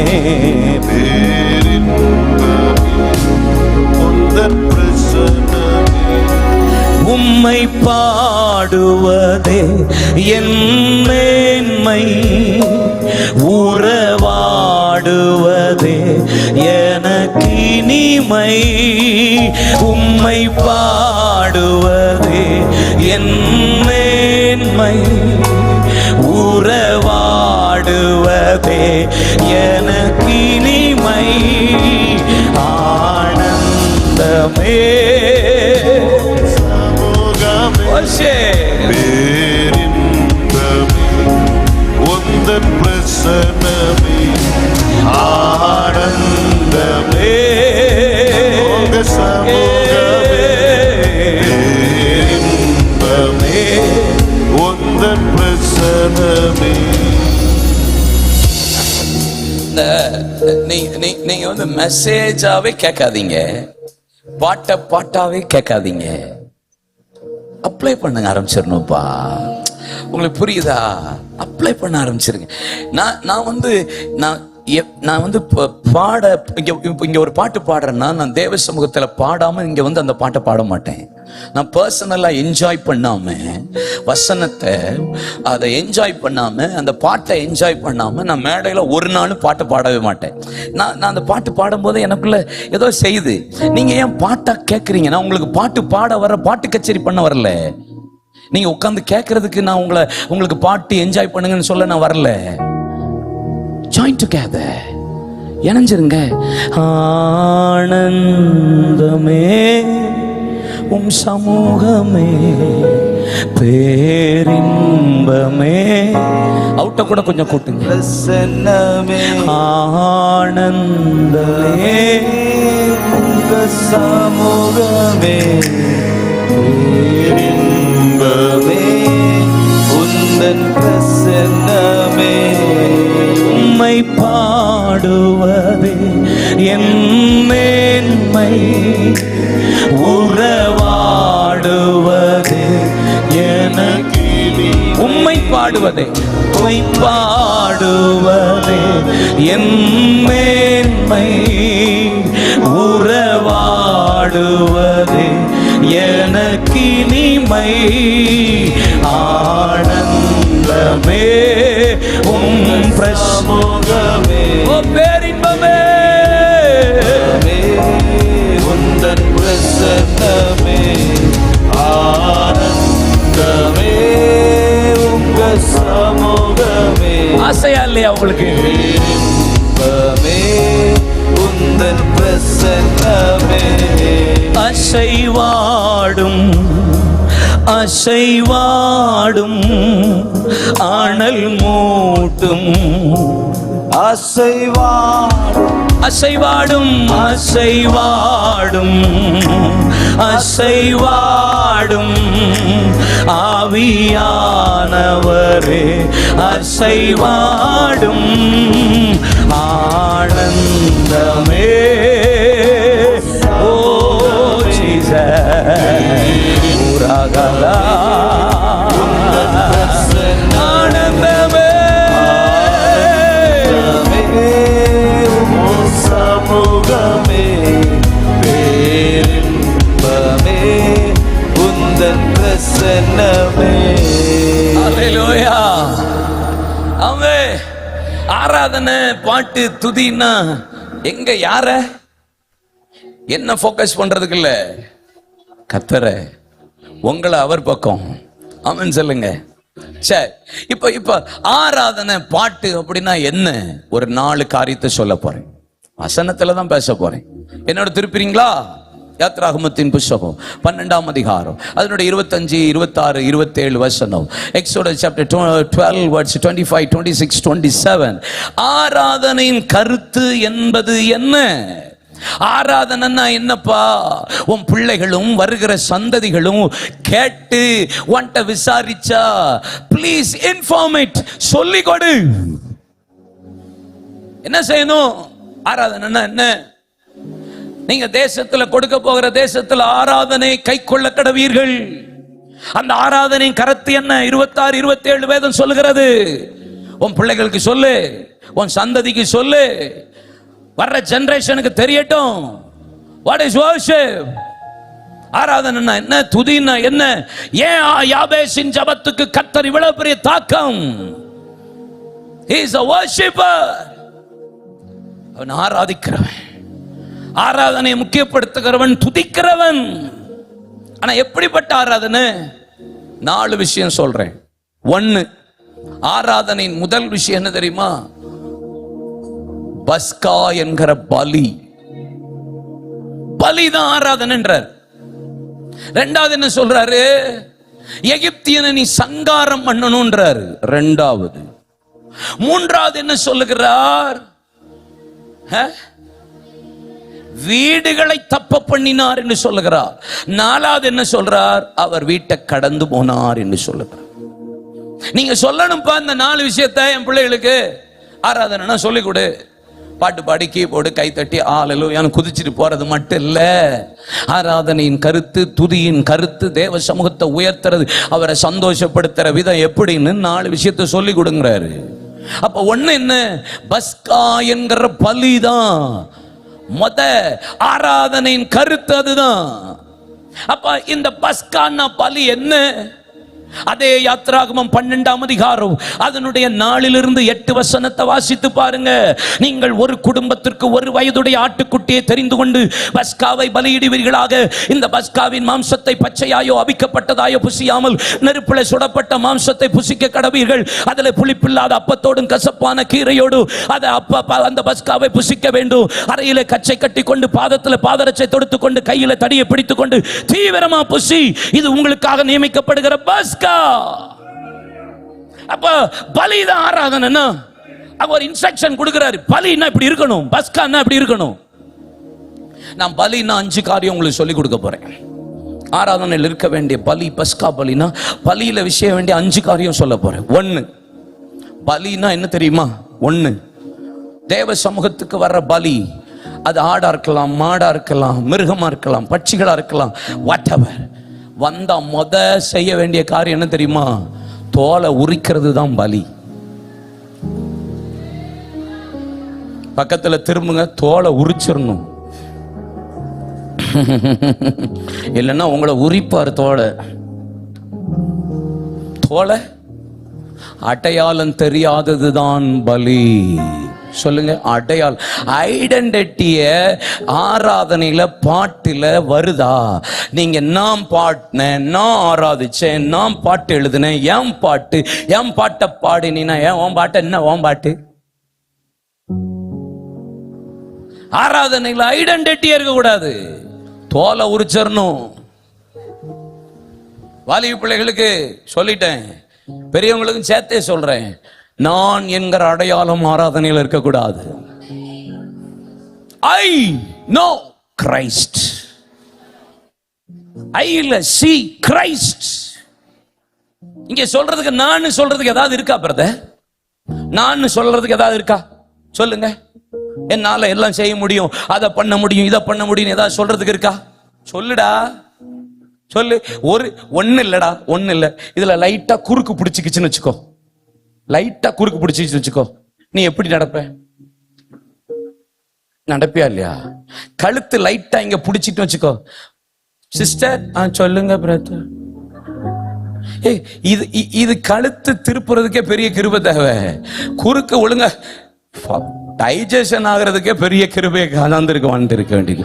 ஒரு சாப்பாடு சாப்பிட்டு டைஜஸ்ட் ஆகிறதுக்கே தேவ கிருபை இல்லைன்னா ஒரு கதையும் நடக்காது தங்கம். இதுல நான் சொல்றதுக்கு என்ன, நான் படிச்சேன், நான் ஆராதிச்சேன், நான் கட்டினேன், நான் பண்ணேன் என்று சொல்றதுக்கு இங்க ஒண்ணும் கிடையாது. ஐடென்டிட்டியை என்னைக்கு இழந்து நீங்க மாறுறீங்களோ அன்னைக்கு தான் கர்த்தர் அந்த பலியை ஏற்றுக்கொள்ளுவா. அடையாளம் இருக்கக்கூடாது. எபேசியர் 5ஆம் அதிகாரம், எபேசியர் 2ஆம் அதிகாரம் 5 to 9 விசுவாசத்தை கொண்டு கிருபையினாலே ரட்சிக்கப்பட்டீர்கள், இது உங்களால் உண்டானதல்ல, தேவனுடைய ஈவு, பெருமை பாராட்ட இது கிருபையினால் உண்டாகாதபடி கிருபையினாலே உண்டாயிருக்கிறது.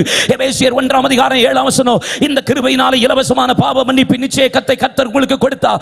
எபேசியர் 3ஆம் அதிகாரம் 7 பிரயாசப்பட்டது நான் அல்ல, கர்த்தருடைய கிருபையை என்னை பிரயாசப்பட வைத்தது. ரோமர் 15ஆம் அதிகாரம் 13-14, 1 கொரிந்தியர் 15ஆம் அதிகாரம் 13-14 எனக்குள்ள இருக்கிற கிருபையை இந்த கனமான சுவிசேஷத்துக்கு என்ன ஊழியக்காரனாய் மாற்ற வைத்தது. ரோமர் 12:6 இந்த கிருபையினால தான் வரங்கள் வல்லமைகள் எனக்குள்ள கிரியை செய்தது.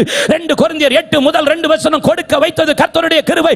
புலம்பல் 3:22 நிற்கிறது நிர்மூலமாகாதது கர்த்தருடைய கிருபை, அவருடைய இரக்கங்களுக்கு முடிவே இல்லை. 1 கொரிந்தியர் 4:7 நித்திய ஜீவனுக்கு போகக்கூடிய சாக்கியத்தை கிருபை.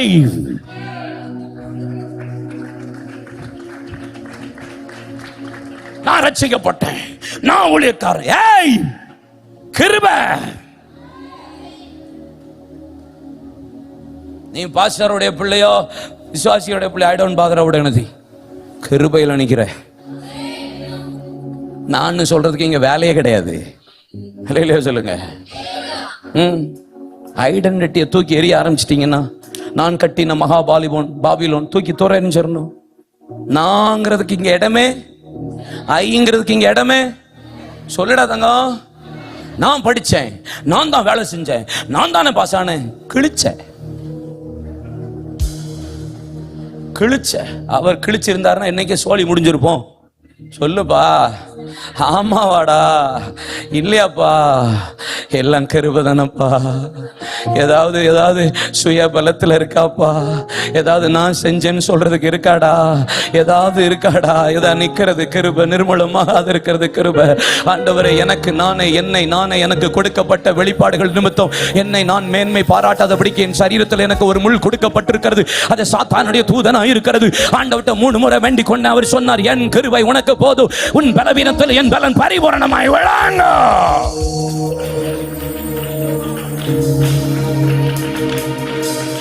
மாம்சீகமா பார்த்தா இப்ப என்னால பிரசங்கம் பண்ண முடியாது. ஆவியில பார்த்தா நான் தான் உங்களை விட பயங்கர ஸ்ட்ரென்த் நான் சொல்லுவேன். ஏன்னா அது என்னால உண்டாகல. நான் எப்பொழுது பலவீனமா இருக்கணும் அப்பொழுதே பலன் உள்ளவனா இருக்கிறேன். அது என்னால உண்டாகல, கர்த்தருடைய கிருபை.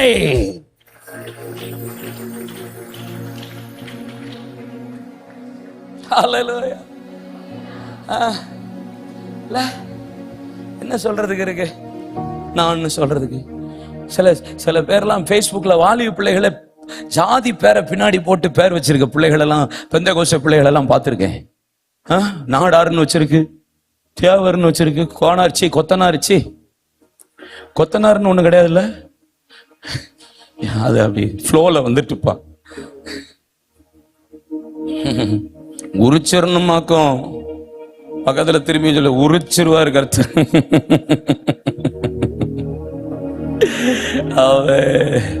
இங்க என்ன அடையாளப்படுத்துறதுக்கு இங்க ஒண்ணுமே இல்லை. ஏன் பாவம் ஜெபம் இவ்வளவு சூப்பரா உடனே இம்பாக்ட் உண்டாக்குச்சு? என்ன நான் என்ன காட்டல, அவரை காட்டும். என்ன கர்த்தர் பாஸ் பண்ண வச்சா, என்ன படிக்க வச்சா, என்ன ஆசீர்வதிச்சா, என்ன உயர்த்தினா, என் குடும்பத்தை எனக்கு தந்தா, என் சபை எனக்கு தந்தா, என் போதகர் எனக்கு தந்தா, ஏசப்பா எனக்கு தந்தா.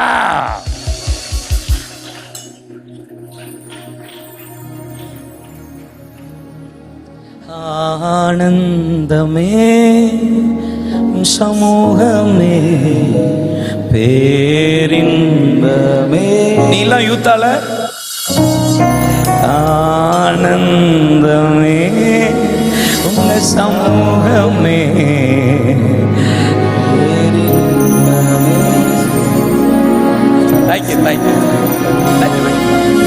உம்மை பாடுவதே என் மேன்மை, உறவாடுவதே எனக்கு இனிமை. உம்மை பாடுவதே என் மேன்மை, உறவாடுவதே எனக்கு இனிமை.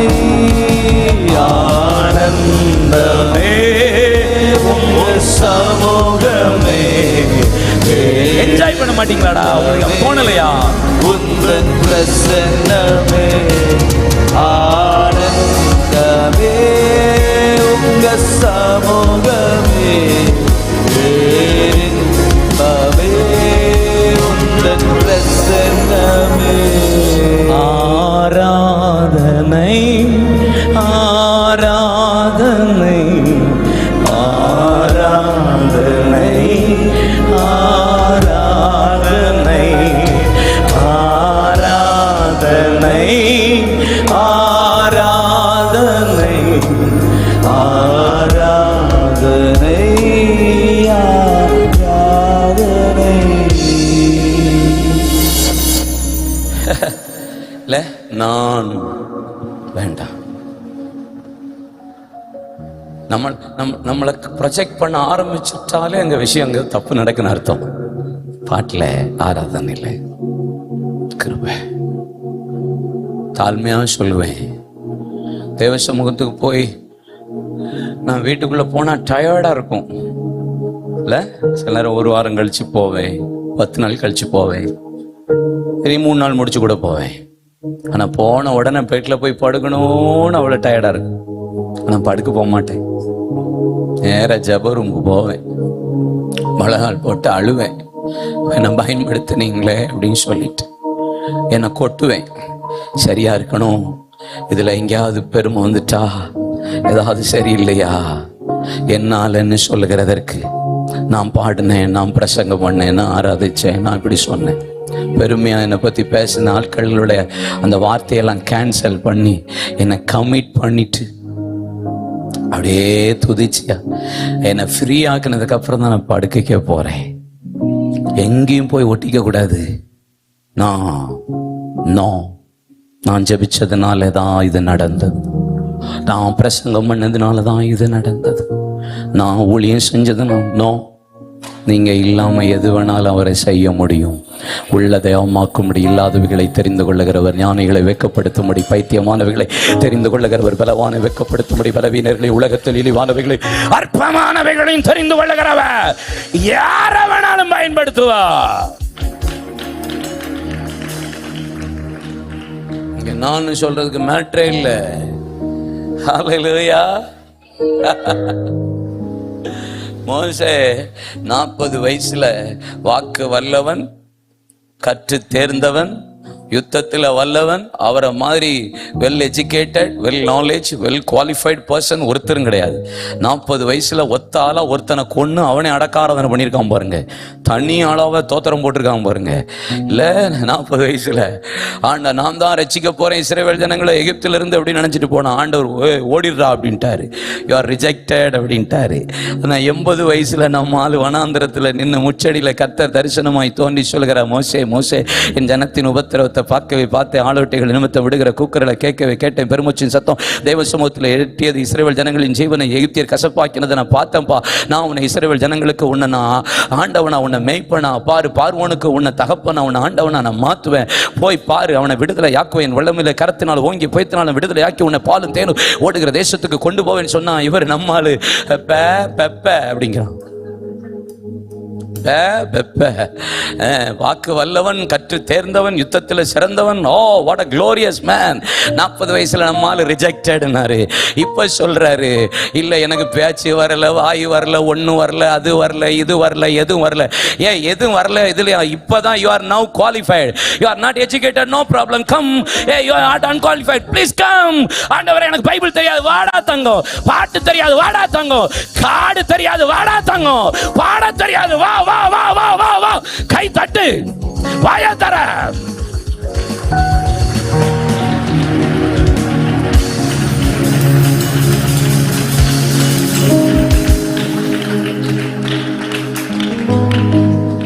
இப்போ வரைக்கும் தான் எனக்கு காடு தெரியாது.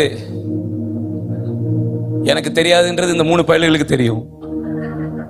நான் பாடிக்கிட்டு இருக்கும்போது கண்டுபிடிச்சிருப்பாங்க, இந்த ஆளு காடு சரியில்லை அப்படின்னு. என்னடா தங்கம், மாறி மாறி போறேன்ல கொஞ்சம், ஆனால் நீங்க என்ன அட்ஜஸ்ட் பண்ணி கொண்டு போறீங்கல்ல, சொல்லுடா, கை விட்டுறாத.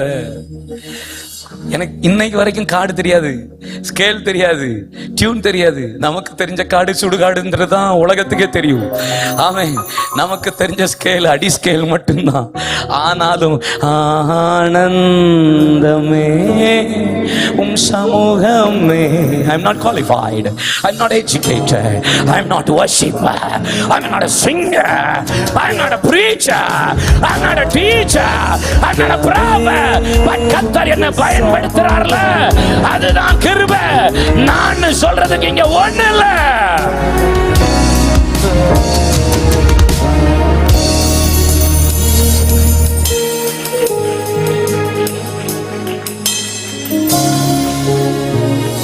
உங்களையும் கர்த்தர் பயன்படுத்துவார் தங்கம். பலி முதல்ல என்னது? உரிக்கப்படும், அடையாளமே இருக்கக்கூடாது. 2வது பலின்னா என்ன அர்த்தம் தெரியுமா? பலியில விஷயம், பலியில 2வது ஒண்ணு அடையாளம் தெரியக்கூடாது, 2வது வெட்டுறது தான் பலி. சந்து சந்தாக வெட்டுறது தான் பலி. பலி அப்போஸ்தலர் 7:51, கொலோசியர் 2:11, பிலிப்பியர் 3:3. நீங்க வேத வார்த்தை வாசித்து பாருங்க. இருதயத்திலையும் செவியிலும் வெட்டு, உன் வாயில வெட்டு, ஆவிக்குரிய ஆராதனையில வெட்டு. எதை என்னென்ன வெட்டணுமா வெட்டியிருப்பான்றாரு. அப்படின்னா என்ன சொல்ல வர்றாரு?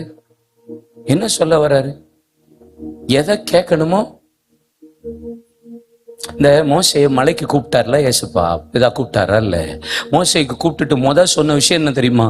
உன் மலைகளுக்கு எல்லைகளை ஃபிக்ஸ் யுவர் பவுண்டரி பிளேஸ். எல்லையை வச்சுக்கோ. ஏன்? அதுக்கு மேல ஆடு மாடு மிருக ஜீவன்கள் நுழையாதபடிக்கு, என் மகிமையினால் அதை கொன்று போடாதபடிக்கு நீ யாரும் உள்ள விட்டுறக்கூடாது. லிமிட் பண்ணிக்கோ, எல்லையை ஃபிக்ஸ் பண்ணு. அப்படின்னா என்ன அர்த்தம் தெரியுமா? என்ன அர்த்தம் தெரியுமா? உங்க வாலிப நாட்கள்லையும் சரி, எங்க ஊழியக்காரங்களா இருந்தாலும் சரி, இங்க சத்தத்தை கேட்கிற எல்லாருக்கும் சொல்றேன், there is a limit. எங்க வெட்டணுமோ வெட்டணும். யார்கிட்ட பழகுறியோ அந்த பழகுற லிமிட் உங்களுக்கு தெரியணும். மூத்த சகோதரனை சகோதரனா பழக்கணும், மூத்த சகோதரிய சகோதரியா பார்க்கணும், தாயாவும் தகப்பனாவும் பார்க்கணும். லிமிட் பண்ண தெரியணும், எல்லை குறிக்க தெரியணும். எல்லை அப்படி பவுண்டரி என்ன செய்யக்கூடாது? கட் பண்ணணும். மெசேஜ் அனுப்பணுமா கூடாதாங்கிறது உங்களுக்கு எல்லாம் தெரியணும், கட் பண்ண தெரியணும். கான்டாக்ட் கால் வந்துச்சுன்னா அதை கட் பண்ண தெரியணும். பேசுறத கட் பண்ண தெரியணும். நீங்க பேசுறதையும் கட் பண்ண தெரியணும், கேட்கறதையும் கட் பண்ண தெரியணும். ஆராதனையில கவனம், ஆவிக்குரிய ஆராதனையில உங்க இருதயத்துல வெட்ட வேண்டியது வெட்டணும்ன்றாரு. இயேசுட்ட சதுசேயர்களும் பரிசேயர்களும் கேட்கிறாங்க, இயேசு உங்களுடைய சீஷர்கள்லாம் கை கழுவாம சாப்பிடுறான் அப்படின்ட்டு. எடி கை கழுவாம சுத்தம் இல்லாம சாப்பிடுறான்னு. நம்ம அப்பா என்கவுண்டர் கொடுக்கறதுல ஸ்பெஷலிஸ்ட். ஏசப்பா மாதிரி என்கவுண்டர் ஸ்பெஷலிஸ்ட் உலகத்துல யாரும் கிடையாது. என்னடா அப்படின்னாரு, கை கழுவ மாட்டுங்க, போட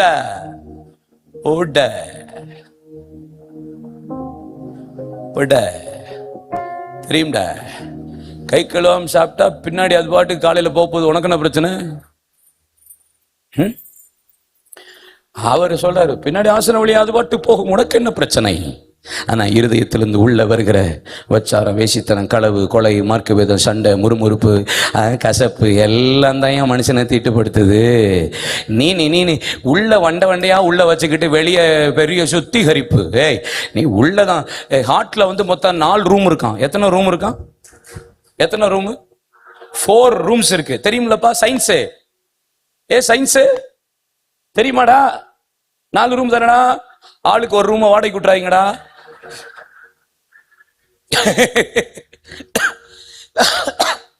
என்ன 5வது ரூம் வச்சிருக்கியான்னு? லாஸ்டா இன்ஸ்டாகிராம்ல ஒரு பிள்ளை 9 பையனை லவ் பண்ணிருக்கா. மாட்டிக்கிட்டா பாஸ்டர். 9 பையனும் செல்போனை வச்சுட்டு வந்து நின்னுட்டான். அந்த பிள்ளை இப்படி நடுவுல உட்காந்துட்டு இருக்கா. 9 பேரும் சுத்தி நிக்கிறான். 9 பேருக்கு ஹார்ட்டை திறந்து கொடுத்துருக்கா. எல்லாம் உள்ளவா உள்ளவா உள்ளவா உள்ளவான்னு தாத்தரா. லிமிட் பண்ண தெரியணும். பேசுறதுல, பழகுறதுல, மெசேஜ் அனுப்புறதுல கூட தெரியணும்.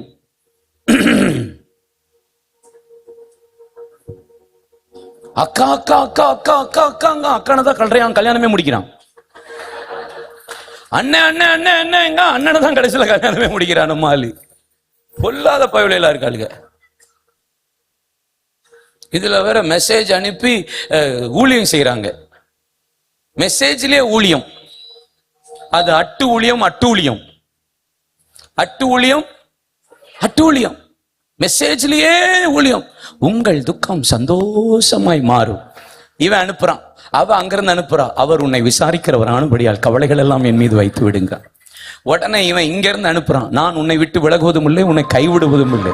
அவ அங்கிருந்து அனுப்புறான், நீ என்னால் மறக்கப்படுவதே இல்லை.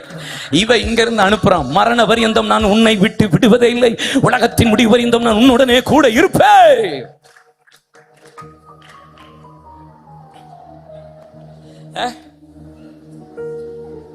வெட்டிரணும். பக்கத்துல திரும்பி சொல்லு, வெட்டிரணும். முடியும் சேர்த்து வெட்டணும்டா உங்களுக்கு. இல்ல வெட்டிரணும். இல்லையா சொல்லுங்க. லிமிட் பண்ண தெரியணும். அன்கண்ட்ரோலா போக கூடாது. நோ கண்ட்ரோல் ஆயிடக்கூடாது. ஒரு ஆள் உங்கள்கிட்ட ஒரு காரியத்தை சொல்ல வந்தா இதை கேட்கலாமா வேண்டாமான்னு உங்களுக்கு தெரியணும். ஆமென் சொல்லுங்க. வெட்டிடுவீங்களா? அடுத்தவங்களை பத்தி உங்கள்கிட்ட பேச வராங்களா கேட்காதீங்க. நீங்களும் அடுத்தவங்க பத்தி பேசாதீங்க, நிறுத்துங்க. வாலிப பிள்ளைங்களாம் பழகுங்கடா. உங்களுக்கு ஒரு லிமிட் தெரியணும். செல்போனை பயன்படுத்துறதுக்கு ஒரு லிமிட் தெரியணும். டக்குன்னு ஆஃப் பண்ண பழகணும். சுவிட்ச் ஆஃப் போக்க பழக பண்ண தெரியணும். மியூட் போட பழக தெரியணும். இல்லையா சொல்லுங்க. உங்களுக்கு தெரியணும். there is a limit. எல்லாத்துக்கும் லிமிட் தெரியணும். என் செல்போனு ஆமா பிரதர் நான் அடிச்சுட்டே இருந்தேன், நீங்க எடுக்க முடியாதுல்ல. அது எப்படி எடுப்பேன்? என் செல்போன் எனக்கு தானே வச்சிருக்கேன். நான் எப்ப எடுக்கணும்னு அப்போதான் எடுப்பேன். நீ அடிச்சுங்கிறதுக்காக நான் எடுக்க முடியுமா? என் செல்போன் அது எடுக்கவே மாட்டேங்க. எடுக்க முடியாதுயா. அது எப்படி எடுக்க முடியும்? அல்லேலூயா சொல்லுங்க. லிமிட் தெரியணும். பழகிறதுல எல்லாத்துலயும் கவனமா இருக்கணும். வெட்டிரணும். ஆமென். வேகமா சொல்றேன். மூணாவது வழியில மூணாவது என்ன தெரியுமா? ஊனமே இருக்கக்கூடாது. என்ன இருக்கக்கூடாது? கேட்கல. ஊனமே இருக்கக்கூடாது. லேவியராக 9ஆம் அதிகாரம் 3-6 இருக்கு. ஊனமில்லாத பலியை கொண்டு வரணுமா? அப்படின்னு என்ன? பலி உடஞ்சிருக்க கூடாது, கால் முறிக்கப்பட்டிருக்க கூடாது, ரத்தம் சிந்திருக்க கூடாது, கசிஞ்சிருக்க கூடாது, எதுவுமே ஊனம் இருக்கக்கூடாது. அப்படின்னா நீங்க தேவ சமூகத்துக்கு வரும்போது உங்க இருதயத்துல கசப்பு, விரோதம், பகை, சண்டை இல்ல. இந்த வாலிப நாட்கள்ல ரொம்ப விஷயம் ஒண்ணு இருக்கு. என்னன்னா ஈஸியா யாரு கூடயும் சண்டை போட்டு பேசாம இருக்கிறதுக்கு உங்களால முடியுது. இந்த ஜெனரேஷன்ல ஒரு விஷயம் தெரியுது எனக்கு. ரொம்ப பேசாம எத்தனை நாள் வேணாலும் இருக்கீங்க. முந்தியெல்லாம் அப்படி கிடையாது. எங்க சார்லாம் எங்களை போட்டு காலையில இருந்து சாயங்காலம் வரை உருட்டி போட்டு அடிப்பாரு. அடின்னா அடி, அந்த அடி விழும். ஆனா சாயங்காலத்துல அவரை பார்த்தா எங்க தகப்பன் மாதிரி இருக்கும். பண்ணு வாங்கி கொடுத்துருவாரு, கட்டி பிடிச்சிருவாரு. அதுக்கப்புறம் அவர் அடிச்ச அடியே எங்களுக்கு பெரிய விஷயமா தெரியாது.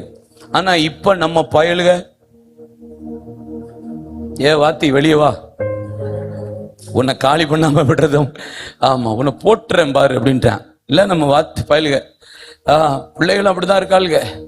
சரிக்கு சமமால இருக்கிய நீங்க. ஆமா ஊனமே இருக்கக்கூடாது அப்படின்னு கசப்பு. அப்பா அம்மாட்ட பேசாத எத்தனை பிள்ளைகள் எனக்கு தெரியுமா?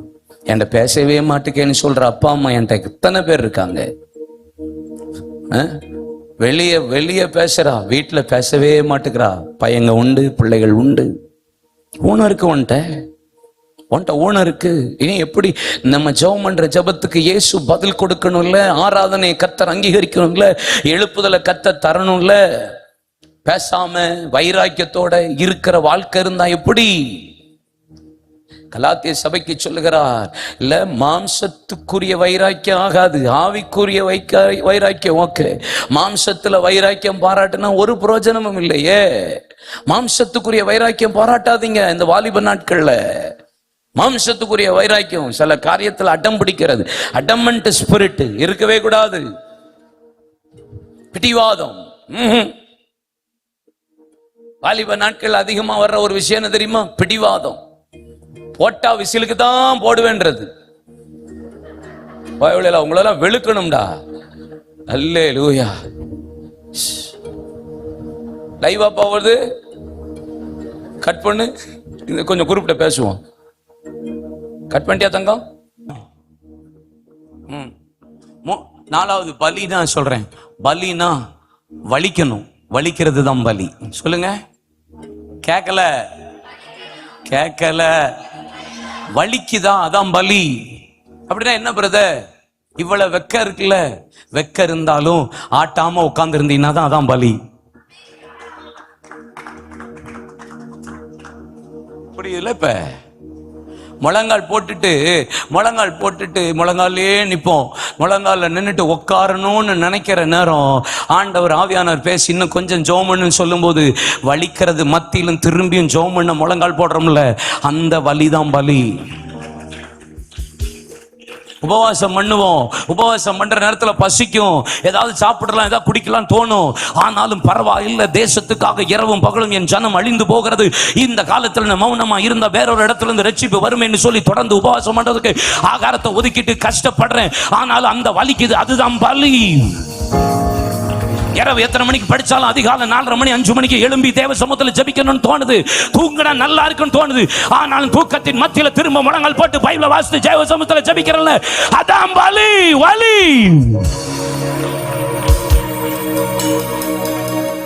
முந்தானத்து ஆல் நைட் பிரேயர், இன்னைக்கு என்னத்து நைட் ஆல் நைட் பிரேயர், இன்னைக்கு நைட் ஆல் நைட் பிரேயர். உங்க கூட காலையில பேச வேண்டாம், எனக்கு 5 நிமிஷம் ஆகுமா? தம்பிட்ட சொல்லிட்டு, ராஜா நான் வரல ராஜா, நான் கொஞ்சம் தூங்கணும், அன்னைக்கு அடுத்த நாள் நைட் ப்ரேயரு அப்படின்னு சொல்றதுக்கு எனக்கு எவ்வளோ நேரம் ஆகும்? எனக்கு அது பிடிக்கல.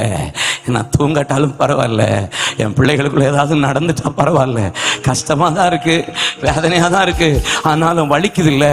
அதன் மத்தியிலும் பேசுறேன்ல, அதன் மத்தியிலும் ஆராதிக்கிறேன்ல, அதன் மத்தியிலும் கர்த்தருக்காக ஏதாவது செய்யணும்னு நினைக்கிறீல்ல, அதுதான் பலி. அந்த வலிக்கிறது தான் பலி. கை தட்டுங்க பார்க்கலாம். வாய்களை திறந்து ஒரு நிமிஷம் கண்களை மூடி ஜெபம் பண்ணுங்க பார்க்கலாம். ஒரு நிமிஷம்.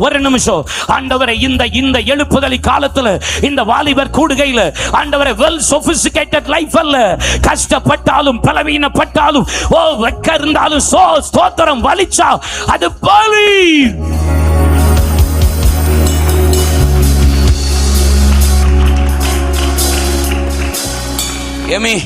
எமி கார்மைக்கால் அம்மையார் தோணாவூர்ல ஊழியத்துக்கு வர்றதுக்கு முன்னாடி கிரீன்லாந்து அயர்லாண்டில் இருந்தாங்க. அயர்லாண்டில் இருந்த லேடி ஃபுல் ஐஸ் பிரதேசம். நேராக வந்து கேரளாவுக்கு வந்துட்டு மைசூர்லேருந்து தமிழ்நாட்டுக்கு வந்து சென்னைக்கு வந்தால் வெக்க தாங்க முடியல.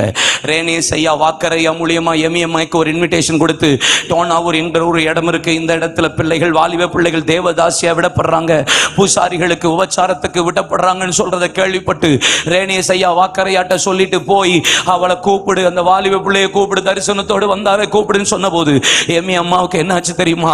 ஆமேன், காதுல ரத்தம், மூக்குல ரத்தம், வாயில ரத்தம், உதடு வெடிச்சு, டைபாய்டு, மலேரியா, எல்லா காய்ச்சலும் பலவீனம் வந்துச்சு. அதனால திரும்பி போயிட்டாங்க சென்னைக்கு. சென்னையில இருந்து மைசூர் போயிட்டாங்க, மைசூர்ல இருந்து பாம்பே போயிட்டாங்க, பாம்பேல இருந்து சைனாவுக்கே போயிட்டாங்க. ஐயோ என்னால முடியல, வெக்க தாங்க முடியல அப்படின்ட்டு திரும்பி ரேனியஸ் ஐயா வாக்கர் ஐயா மூலியமா சொல்றாரு, அம்மா வா, இங்க இவ்வளவு பாடுகள் இருக்கு, இவ்வளவு வாலிப பிள்ளைகள் இருக்காங்க, நீ வரமாட்டியா அப்படின்னு ஒரு இன்விடேஷன், ஜபத்தை குறிப்ப எழுதி எழுதி அந்த ஒரு லெட்டரை அனுப்பின உடனே ஆண்டவர் சமூகத்தில் ஒப்பு கொடுத்து, என்ன நீங்க அழைச்சது உண்மை, எனக்கு கஷ்டமா தான் இருக்கு, நானும் போறேன், எனக்கு பலன் தாங்கன்னு சொல்லி டைஃபாய்டு, மலேரியா, ரத்தம், உடம்புக்கு முடியல, காய்ச்சல், பலவீனம், டயரியா, முடியல, திருப்பி கம் பேக் டு திருநெல்வேலி போனா ஒரு ஃபெல்லோஷிப்புக்கு போனாங்க. ஆண்டவர் கத்தர் அந்த மகளை எடுத்து பயன்படுத்தினா இன்னைக்கு சென்ட் ஜோசப் என்கிற ஹட்டிகுலேஷன் ஹையர் செகண்டரி ஸ்கூல் இன்னைக்கு அநேக மிஷனருடைய பிள்ளைகள் படிக்கிறார்கள். எத்தனை பேர்கள் பாதுகாக்கப்பட்டு மீட்கப்பட்டு தேவதாசிகளாய் விபச்சாரிகளாய் மாறப்போன வாலிப பிள்ளைகளை மீட்டெடுத்த ஒரு ஐடாஸ் ஒரு எம்மி கார்மைக்கால் அம்மையார், அவங்களால அங்க இருக்க முடியாது, வெல் சொபிஸ்டிகேட்டட் வாழ்ந்திருக்கலாம், ஆனா வலிக்குது, ஆனா காய்ச்சல் தான், ரத்தம் தான், கவலை தான், ஆனாலும்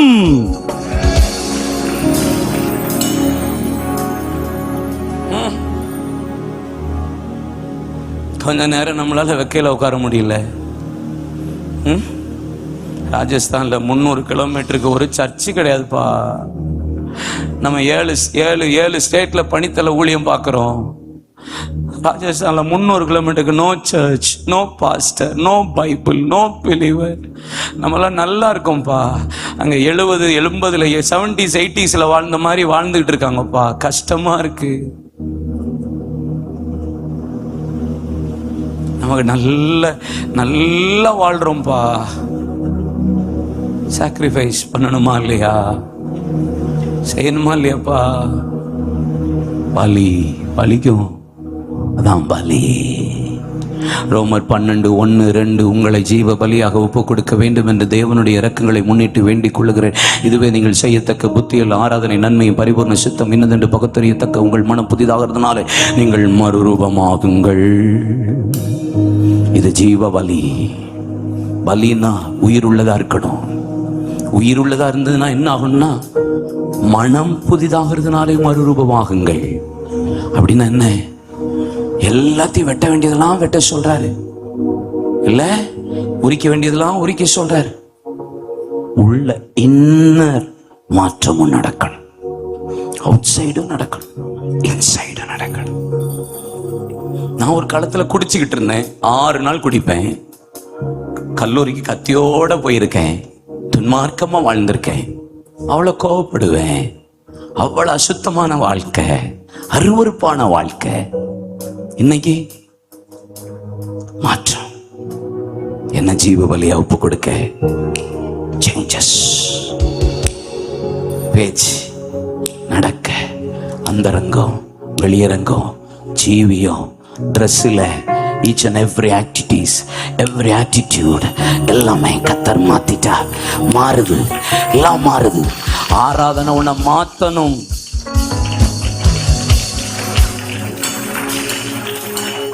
ஆராதனையில அவன் மண்டையை வெட்டுறான், கொண்டைய வெட்டுறான்னு நீ அதே மாதிரி வெட்டி தலையப்படாது.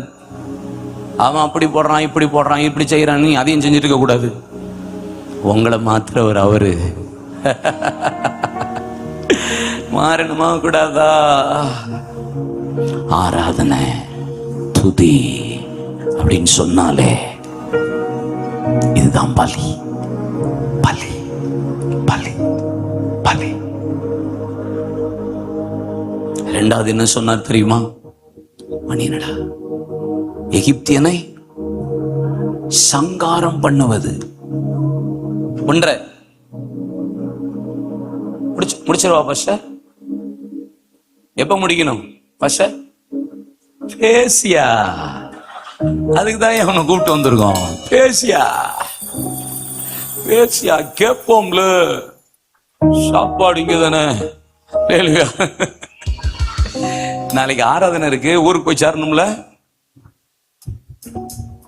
சொல்லுவே போகணுமா இல்லையா? என்ன சாப்பிடணும்ல. எந்த ஒரு மார்த்தண்டுமா குழைச்சா ஆர்த்தண்டுமா இலை.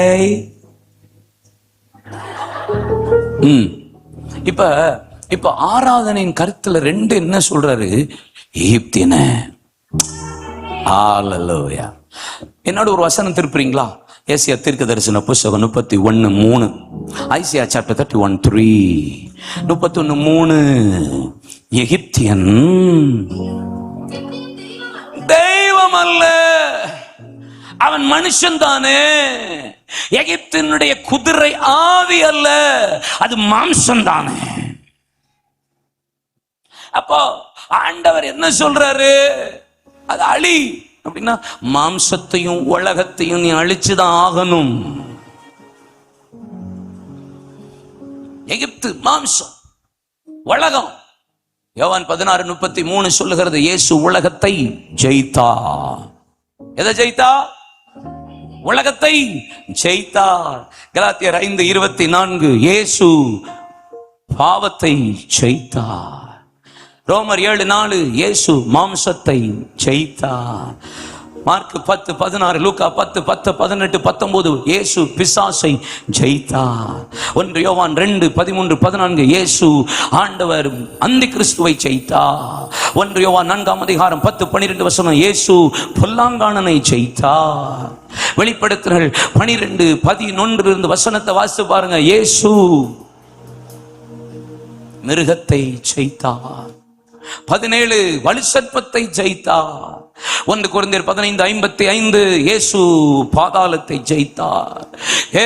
ஏசாயா தீர்க்கதரிசனம் 25:8 மரணத்தை ஜெயித்தார். இயேசு ஜெயிச்சிருக்கார், நான் ஜெயிச்சுதான் ஆகணும். உலகமா இருந்தாலும், மாம்சமா இருந்தாலும், பிசாசா இருந்தாலும், அந்தி கிறிஸ்துவா இருந்தாலும், வலுசற்பமா இருந்தாலும், பொல்லாங்கானனா இருந்தாலும், மரணமா இருந்தாலும், பாதாளமா இருந்தாலும், எந்த அந்தகார வல்லமையா இருந்தாலும் ஜெயிக்கிறதுக்கு தானே கர்த்தர் என்னை அழைத்திருக்கிறார். முற்றிலும் ஜெயம் கொடுக்கிற தேவன் எனக்கு உண்டு, ஜெயம் கொடுக்கிற தேவன் என் பட்சத்தில் உண்டு. ஒரு பக்கம் மாத்திரமல்ல, எல்லா இடங்களிலும் என்னை வெற்றி சிறக்க பண்ணுகிறவர் என்னோடு கூட உண்டு என்று விசுவாசிக்கிறவர்கள் இருந்த கை தட்டுங்க பார்க்கலாம். இன்னைக்கு ஜெயிக்கிறதுக்கு தான் கர்த்தர் உன்னை அழைத்து வந்திருக்கிறார்.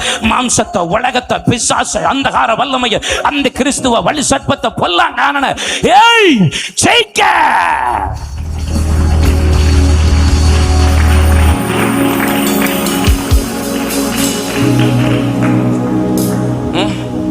ஜெயிக்கணுமா இல்லையா? தோக்கிற வேலையா நம்மளுக்கு? தோக்கிறதுக்கு அவங்களும் என்னையும் கர்த்தர் அழைச்சிருக்கிறாரு. கலாத்தியர் 3:3 வசனத்தில் அப்போஸ்தலனாகிய பவுல் சொல்லுகிறா, புத்தியின கலாத்தியரே, ஆவியில் ஆரம்பிச்ச நீங்க இப்படி மாம்சத்தில் முடிக்கலாமா? ஆவி மாம்சத்துக்கும், மாம்சம் ஆவிக்கு விரோதமாய் போராண்டு அறியீர்களா? ஆவினாலே மாம்சத்தின் செய்கைகளை அழித்தால் நீங்கள் பிறப்பீர்கள். ரோமர் 7:3 வசனத்திலிருந்து சொல்லுகிறது, விரும்புகிறதை செய்யாமல் வெறுக்கிறதை செய்கிற, நன்மை செய்து வாசமாய் இருந்து தீமையை செய்து விடுகிற, நியாயப்பிரமாணம் நல்லது என்று ஒத்துக்கொள்கிற, பாவ பிரமாணத்துக்கு போராடுகிற, விரும்புகிற நன்மையை பார்க்காமல் விரும்பாத தீமையை செய்து விடுகிற. எனக்குள்ள பாவ பிரமாணம் ஒரு பக்கம், மரண சரீரம் ஒரு பக்கம், நியாயப்பிரமாணம் இதுக்குள்ள எனக்கு போராடிக்கிட்டே இருக்கு. யார் இந்த பாவ மரண சரீரத்திலிருந்து என்னை விடுதலையாக்குவார்? ரோமர் 2:8 முதல் 2 வசனம். இந்த பாவ மரண சரீரத்திலிருந்து இந்த ஆவியின் பிரமாணம் என்னை விடுதலை ஆக்கிச்சே. ரோமர் 7:2 இல்ல 7. ஹல்லேலூயா. அப்போ இந்த மாம்சத்தை, உலகத்தை எதை வச்சு ஜெயிக்க முடியும்? ஆவி, ஆவி, ஸ்பிரிட். யோசேப்புக்குள்ள என்ன இருந்துச்சு? the special spirit. சொல்லுங்க, விசேஷித்த ஆவி. யோசேப்பு இவன் ஆபிரகாம், ஈசாக்கு, யாக்கோபு, யாக்கோபுடைய பிள்ளைகள், யோசேப்பு 5 தலைமுறை. யோசேப்புக்குள்ள விசேஷித்த ஆவி இருந்தது. இவருங்க ஆபிரகாமுக்குள்ள மலட்டுத்தன்மை இருந்துச்சு, ஈசாக்குக்குள்ளேயும் மலட்டுத்தன்மை இருந்துச்சு, யாக்கோபுக்குள்ளேயும் மலட்டுத்தன்மை இருந்தது, யாக்கோபின் பிள்ளைகளுக்குள்ள மலட்டுத்தன்மை இருந்தது. ஆனா யோசேப்பு மாத்திரம் பஞ்ச காலத்துக்கு முன்பாக ஓன் பட்டணத்து ஆசாரியனாகிய போத்திபிராவின் குமாரத்தியாகிய ஆசனாத் 2 குழந்தைகளை பெற்றெடுத்து மனாசே எப்ராயிம் என்று பெயரிட்டால். மலட்டுத்தன்மையை ஜெயித்தவன், விசேஷித்த ஆவி உடையவன், 4 தலைமுறை தொடர்ந்து வந்த ஆவியை ஜெயித்தவன் யோசேப்பு. ஆபிரகாம் போய் பேசினா, ஈசாக்கும் போய் பேசினா, யாக்கோபும் போய் பேசினா, ஆமீன், யாக்கோபின் பிள்ளைகளும் போய் பேசினாங்க. யோசேப்பு பொய்யின் ஆவியை ஜெயித்தவன், ஆவியை பெற்றதனால. ஆபிரகாமுக்குள்ள இச்சை இருந்தது, ஈசாக்குக்குள்ள இச்சை இருந்தது, சாப்பாட்டு மேல இச்சை. யாக்கோபுக்குள்ள இச்சை இருந்தது, 4 பெஞ்சாதியை கட்டினா, ஆபிரகாம் 3 பெஞ்சாதியை கட்டினா. யாக்கோபின் பிள்ளைகளும் இச்சை இருந்தது, அதனால தான் தகப்பன் மஞ்சத்தை தீட்டுப்படுத்தினவன், மருமகள்கிட்ட தப்பு பண்ணவன். ஆனா யோசேப்பு வஸ்திரத்தை விட்டு விட்டு, கர்த்தர் என்னை பார்த்து கொண்டிருக்க, இந்த பொல்லாத பாவத்துக்கு உடன்படுவது எப்படி என்று வெளியே வஸ்திரத்தை விட்டுட்டு ஓடினா. என் நீ பேரை கெடுக்கலாம், ஆனா என் பரிசுத்தத்தை கெடுக்க முடியாது. விசேஷித்த ஆவி ஆபிரகாம் எகிப்துக்கு போனான், யாக்கோபு எகிப்துக்கு போனான், ஈசாக்கு எகிப்துக்கு போக எத்தனித்தான். ஆனா யாக்கோபின் பிள்ளைகளும் எகிப்துக்கு போனான். ஆனா யோசேப்பு ஒருவன் மாத்திரம்தான் எகிப்துக்கு கொண்டு போகப்பட்டான், எகிப்தை ஆளுகை செய்தான். The special spirit. கை தட்டுங்க, வாயை திறங்க, கண்ணை மூடுங்க. இந்த விசேஷித்த ஆவிக்காக ஒரு நிமிஷம், வேறு நிமிஷம் கை தட்டுங்க, கண்களை மூடுங்க, வாய்களை திறங்க. இன்னைக்கு நான் உலகத்தை ஜெயித்தே ஆகணும், மாம்சத்தை ஜெயித்தே ஆகணும், பிசாசை ஜெயித்தே ஆகணும், இச்சையை ஜெயிச்சே ஆகணும், பொய்யை ஜெயிச்சே ஆகணும், ஆமென், பஞ்சத்தை ஜெயிச்சே ஆகணும், எகிப்தை ஜெயிச்சே ஜெயிச்சே மலட்டு தன்மையை ஆத்துமாவை அறுவடை செய்ய விடாம தடை பண்ணுகிற அந்த ஆவியை ஜெயித்த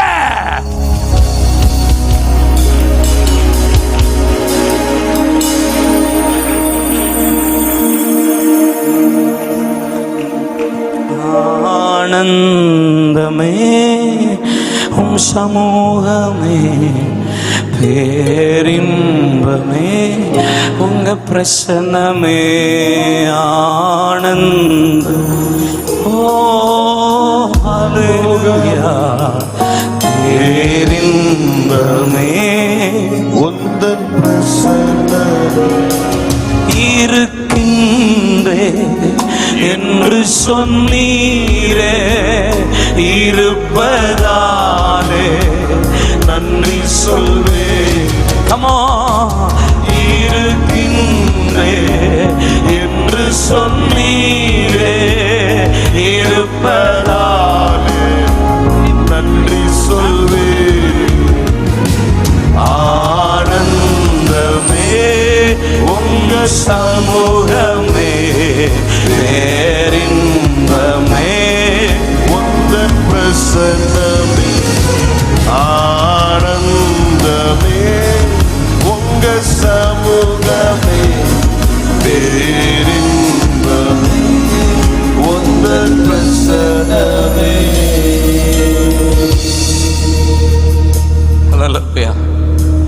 நம்ம தோக்கணும்னு என்னைக்காவது நம்ம விரும்புவோமாப்பா? யாராவது நான் சொல்லுவீங்களா, தோத்துட்டேன் அம்மா, நான் தோத்துட்டேன், ஹல்லேலூயா. செருப்பு தான் வரும், வருமா வராதடா? ஒரு ஒரு நான் ஒன்று சொல்லுவேன், யார்ட்டையும் சொல்லக்கூடாது, ஆனா லைவ்ல போகுது. சொல்லட்டா? சொல்லவா? ஊரு கதை நல்லா கேட்கீங்க, சொல்லுங்க.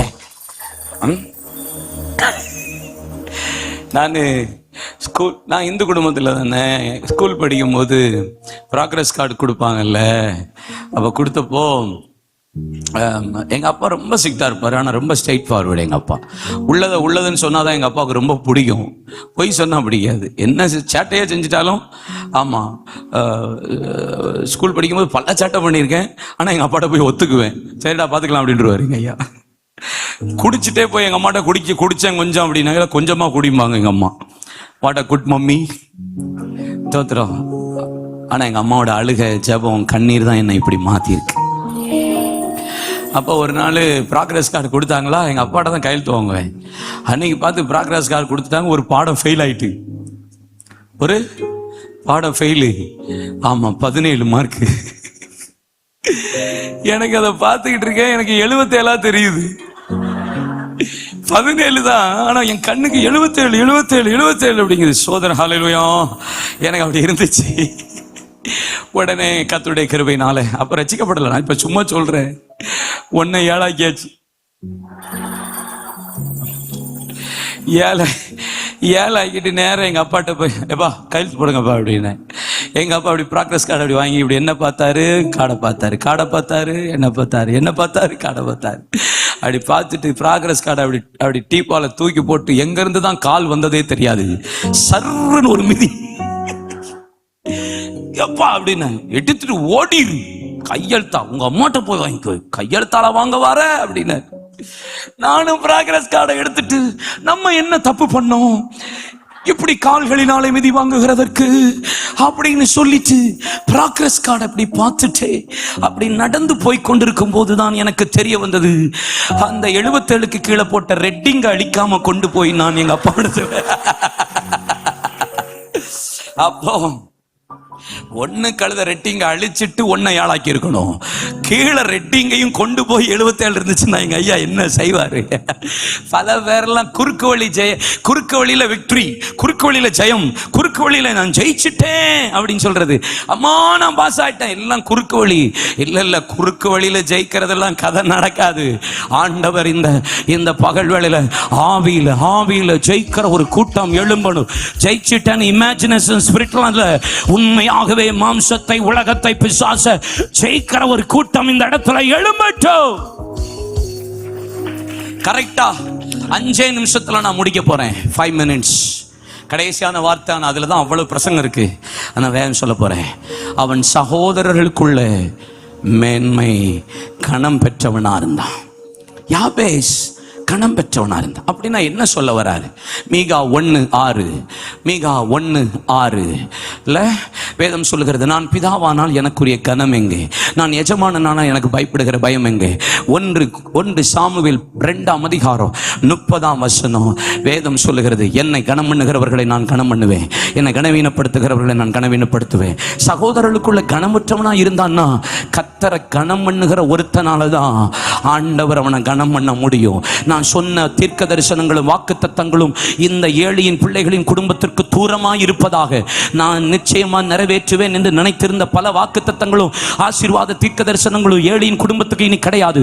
என்ன நீ அவன் கணம் பண்ணல, அதனால் அவன் கனவீனப்படுவான். ஆனா கணம் பண்ணுகிறவர்களை கர்த்தர் கணம் பண்றார். அப்படின்னா ஏசியா 43:4 சொல்கிறது, என் பார்வைக்கு நீ அருமையானபடி நான் கணம் பெற்றார். அப்படின்னா ஆண்டவருடைய பார்வைக்கு நீங்க அருமையா இருந்தீங்கன்னா யோசேப்பை போல, யோசியாவை போல, எசேக்கியாவை போல, ஆண்டவருடைய பார்வைக்கு தாவீதை போல, ஆண்டவருடைய பார்வைக்கு இருதயத்துக்கு ஏற்றவர்களாய் நீங்கள் வாழ்வீர்களானா கர்த்தர் நம்மளை கணம் பண்ண முடியும் என்று வேதம் சொல்லுகிறது. ஆமென். யோவான் 12:26 வேத வசனத்தை வாசித்து பாருங்க. எனக்கு ஒருவன் ஊழியம் செய்கிறவனானால் பிதாவானவர் கணம் பண்ணுவா. இந்த கடைசி நாட்கள்ல தேவை என்ன தெரியுமா? ஊழியம் செய்கிற கூட்டம் தேவை. கர்த்தருக்காக எழும்பி சுவிசேஷம் சொல்ல மிஷனரிகளாய் புறப்பட்டு போகிற ஒரு கூட்டம் நமக்கு தேவை. அகஸ்டின் ஜெபக்குமார்னு கடந்த நாட்கள் என்ற சொல்றாங்க, ஆமாம் தம்பி, நான் 55 வருஷத்துக்கு மேல ஊழியம் பார்த்துட்டேன் பீகார்ல. ஆனா 2% மேல இன்னும் தொட முடியல, பீகார ரட்சிப்புக்குள்ள நடத்த முடியல. இன்னும் 1000 பேர் அல்ல, 1000 ஸ்தாபனங்கள் தேவை என்று சொல்லுகிறார். 1000 மிஷனரி ஸ்தாபனங்கள் வந்தா தான் பீகாரையை சந்திக்க முடியும் சொல்றார். ஒரு பக்கம் கல்யாண் பாஸ்டர் செய்றார், இன்னொரு பக்கம் பீகார்ல அகஸ்டின் செய்றாங்க. பல தேவ மனிதர்கள் குஜராத்ல, ராஜஸ்தான்ல தேவதாஸ் பிரதர் செய்றார். நம்மெல்லாம் இப்போ ஊழியத்தை நார்த் இந்தியாவில் செஞ்சுட்டு இருக்கிறோம். ஆனா இன்னும் எல்லா சபைகளும் எல்லா பிள்ளைகளும் ஊழியங்களுக்காக எழுமணும். ஒரு காலத்துல நான் சின்ன பையனா இருக்கும் போது காலேஜ் 3rd இயர்ல இயேசுவை ஏற்றுக்கொண்டு ரட்சிக்கப்பட்ட புதையில மேல பேரும்பு பெருளா நடக்கும், மிஷனரி பெருளா நடக்கும். முன்னாடி ஓடி போய் ஊழியத்துக்கு வான்னு சொன்னா ஒப்பு கொடுக்க போவேன். ஆனா இன்னைக்கு யாரையும் கூப்பிட்டா ஆட்களே இல்லை, ஊழியத்துக்கு வான்னு ஆள் இல்லை, ஊழியம் செய்யறதுக்கு ஆள் கிடையாது. உங்களை கெஞ்சி கூட்டாலும் நீங்க வர மாட்டீங்க, வந்துட்டு கேம்ப் அட்டெண்ட் பண்ணிட்டு போயிடுவீங்க. எனக்கெல்லாம் நல்ல ஞாபகம் இருக்கு. ஒரு காலத்துல நான் முன்னாடி போய் உட்காந்துட்டு இருக்கும்போது ஒரு அக்கா கையில பிள்ளை, வயிற்றுல பிள்ளை. அந்த அக்கா சொல்லுது, இந்த பிள்ளையும் உமக்கு ஆண்டவரே, என் கையில உள்ள பிள்ளையும் உமக்கு ஆண்டவரே. எனக்கு ஞாபகம் இருக்கு, அந்த அக்கா இன்னும் ஞாபகம் இருக்கு. பிள்ளைய ஒப்பு கொடுத்த காலம் அப்படி. எங்க அம்மா நான் வயிற்றுல இருந்து பிறக்கும் போதே எங்க அம்மா சொன்ன, இந்த பிள்ளை உமக்கு ஆண்டவரே. தாறுமாறா போனாலும் ஒப்பு கொடுத்த என் வாழ்க்கையை கர்த்தர் ஊழியத்தில் வச்சிருக்க. எவ்வளவு தேவை தெரியுமாப்பா தேசத்துல? அவ்வளோ டாக்டர்ஸ் தேவை, அவ்வளோ படிக்கிற அவ்வளோ டீச்சர்ஸ் தேவை. நார்த் இந்தியாவில் 2292 பாஷைக்காரர்கள் இன்னும் ஒரு முறை கூட இயேசு அறியாமல் இருக்காங்க தெரியுமா? இந்தியாவில் 7 லட்சம் கிராமம் இருக்கு. 4 லட்சம் கிராமத்தில் இன்னும் சபை ஒரு முறை கூட இன்னும் எழும்பல தெரியுமா? ஏறக்குறைய 17,68,000 குக்கிராமம் இருக்கு, 806 மாவட்டம் இருக்கு இந்தியாவில். இயேசு அறியாத கிராமங்கள், இயேசு அறியாத ஜனங்கள் எத்தனை கூட்டங்கள் இருக்காங்க தெரியுமா? உன் படிப்பாங்க கொண்டு தாயேன், ஃபாரினுக்கு போறேங்கிற, அங்க போறேங்க, இங்க போறேங்கிற. ஒரு வருஷம் வந்து ஊழியம் செய்ய படிக்கிறதுக்கு பிள்ளைகள் எவ்வளவு ஆர்வமா இருக்காங்க, சொல்லிக் கொடுக்க ஆள் இல்லை தெரியுமா? ஆமென். கடந்த நாட்களில் நம்ம தம்பிமார் ஹிமாச்சல்ல ஊழியத்துக்கு போயிருந்தப்போ அங்க சொல்லப்பட்டிருக்கிற மலையிலிருந்து இன்னொரு மலைக்கு ஒரு ஹாஸ்பிட்டலுக்கு பிள்ளைய கொண்டு போறான், பிரசவத்துக்காக கொண்டு போற ஆள் இல்லை, டாக்டர் இல்லை. உடனே அவன் நைட்டா கூட்டு போறான். மருத்துவமனைக்கு போற வழியில அவன் மனைவி ரொம்ப கதறா, துடிக்கிறா. என்ன செஞ்சான் தெரியுமா? யூடியூப்பை பார்த்து பிளேட் எடுத்து வயிற்ற வெட்டி, மனைவி வயிற்ற வெட்டி, குழந்தைய வெட்டி, அந்த குடலை வெட்டி, கடைசியில் குழந்தையும் செத்து போச்சு, அவளும் செத்து போனான். ஹாஸ்பிட்டல் இல்லப்பா, உன் படிப்பை கொண்டாங்க கொண்டு போடு. ஊழியத்தை இங்கே ஊழியம் செய்யவே எனக்கு வெறுப்பா இருக்கு, கொஞ்ச நாள்லாம் நான் இங்க இருக்கவே மாட்டேன், போயிடலாம் நான் யோசிச்சுட்டு இருக்கேன். அவ்வளவு தேவை இருக்குங்க, அவ்வளவு தேவை இருக்கு. இந்தியாவில் 13 ஸ்டேட்ல ஆன்டி கன்வென்ஷன்லாம் வந்துருச்சு, மதமாற்ற தடை சட்டம். எவ்வளவு தடை சட்டம் வந்தாலும் திறந்த வாசலை கத்தர் வைத்திருக்கிறார். ஜனங்கள் ஆசையா இயேசுவை ஏற்றுக்கொள்றாங்க. ஆனா ஆள் இல்லப்பா, ஆள் இல்லை. 200 கிலோமீட்டருக்கு விசுவாசி இருக்கான், விசுவாசியை நடத்த ஒரு ஊழியக்காரன் இல்லை. ஹரியானாவில், ஹிமாச்சல்ல ஒரு மருத்துவர் இல்லை. ராஜஸ்தான்ல 300 கிலோமீட்டருக்கு சர்ச்சே இல்லை, பைபிளே இல்லை. நம்மளாம் நல்லா இருக்கோம், நல்ல சந்தோஷமா இருக்கோம், கார்ல போறோம், நல்லா இருக்கோம், ஏசியில வாழ்றோம். உன் படிப்பெல்லாம் அங்க தேவை. கடந்த நாட்கள்ல காங்கேயத்துக்கு போயிருந்த போது சொன்னேன், ஒரு டாக்டர் ஃபேமிலி வந்து அவன் பையனை இவன் கடைசி வருஷம் கூட்டு போயிருங்க, என்ன ஒப்பு கொடுத்துருக்காங்க, அடுத்த வருஷம் வரேன் இருக்கான். முக்கூடல பிரசங்கம் பண்ணிட்டு இருக்கும்போது சொன்னேன், ஓ யாராவது வருவீங்களாப்பா, ஊழியம் செய்வீங்களா, இயேசுவின் இருதயத்துடைய பரிந்து செய்வீங்களா? ஒரு வாலிபுள்ள ஓடி வந்து, அங்கிள் நான் வர்றேன், எனக்கு ஹிந்தி தெரியும், மலையாளம் தெரியும், தமிழ் தெரியும். போறா, அடுத்த மாசம் போறா. ஏஜ் விஷயம் இல்லை, படிப்பு விஷயம் இல்லை, நீ என்ன வேணாலும் செய்யலாம். ஊழியம் செய்யறதுக்கு ஆட்கள் எவ்வளவு தேவை தெரியுமா? எவ்வளவு ஆண்டவர் தேவை தெரியுமா? இங்கே உட்கார்ந்துட்டு இருக்கிறோம், ஜெபத்துக்கு பதில் ஊழியம் செய்கிறவனை கனம் பண்ணுவா. நீதிமொழிகள் 13, 18, 19 சொல்கிறது, கடிந்து கொள்ளுதலை கேட்டு நடக்கிறவன் கனமடைவான். உன்னை கடிந்து கொள்றாங்களா, உங்களை எச்சரிக்கிறாங்களா, உங்களை தண்டிக்கிறாங்களா, உங்களை பேசுறாங்களா, வைகிறாங்களா, திட்டுறாங்களா, சந்தோஷமா ஏற்றுக்கோ, கனமடைவாய். நீதிமொழிகள் 1:23, 6:23, நீதிமொழிகள் 12:1 வேதவசனம் சொல்லுகிறது, கடிந்து கொள்ளுதலை ஏற்றுக்கொள்ளுகிறவன் ஆமென் கனமடைவான். கடிந்து கொள்ளுதலை வெறுக்கிறவன் மிருக குணம் உள்ளவன். போதக சிற்றை ஜீவ வழி, கடிந்து கொள்ளுதலுக்கு திரும்புகள் என் ஆவியும் என் வாத்தியம் வைப்பேன். ஓ எபிரேயர் 12:5 10. ஓ நீதி உன்னை கடிந்து கொள்ளட்டும், என் பிள்ளையை அன்றியும் கர்த்தருடைய சிற்றை அற்பமா என்னாது. அவர்கள் கடிந்து கொள்ளப்படும் சோர்ந்து போகாத. எந்த மகனை அவர் தண்டிக்கிறார் தாம் சேர்த்துக் கொள்ளுகிற எந்த மகனையும் தண்டிக்கிறார். பிள்ளைகளுக்கு சொல்லுகிற புத்திமதியை மறந்து நீங்கள் சிச்சைகளை சகிப்பீர்களா? நான் தேவன் உங்களை புத்திரராய் நடத்துகிறார். எல்லாருக்கும் கிடைக்கிற சிச்சை உங்களுக்கு கிடையாதற்குமான நீங்கள் பிள்ளைகள் ஆயிராமல் வேசியின் பிள்ளைகள் ஆயிருப்பீர்கள். உங்கள் பிள்ளைகள் உங்களுக்கு சிச்சை கிடைத்தால் நலம் என்று தோன்றினால் அதை சந்தோஷமா ஏற்றுக்கொள்ளுங்கள். கொஞ்ச காலம் உங்களை சிச்சித்தா, நீங்க முடிவு பறிந்த நல்லா இருக்கணும்னு அவர் சிச்சிக்கிறார். கஷ்டமா இருக்கும் முதல்ல, பின்பு ஏற்றுக்கொள்ளுங்க, அது நீதியின் பலன் உங்களுக்கு தரும். அப்பா அம்மா பாஸ்டர் சிச்சித்தாங்களா, கடிந்து கொள்றாங்களா, அள்ளல் தட்டாதீங்க, ஏற்றுக்கோங்க. கடிந்து கொள்ளுதலை அங்கீகரிங்க. அவன் ஜெபிச்ச ஜெபம் பெரிய தாக்கத்தை உண்டாக்கியது.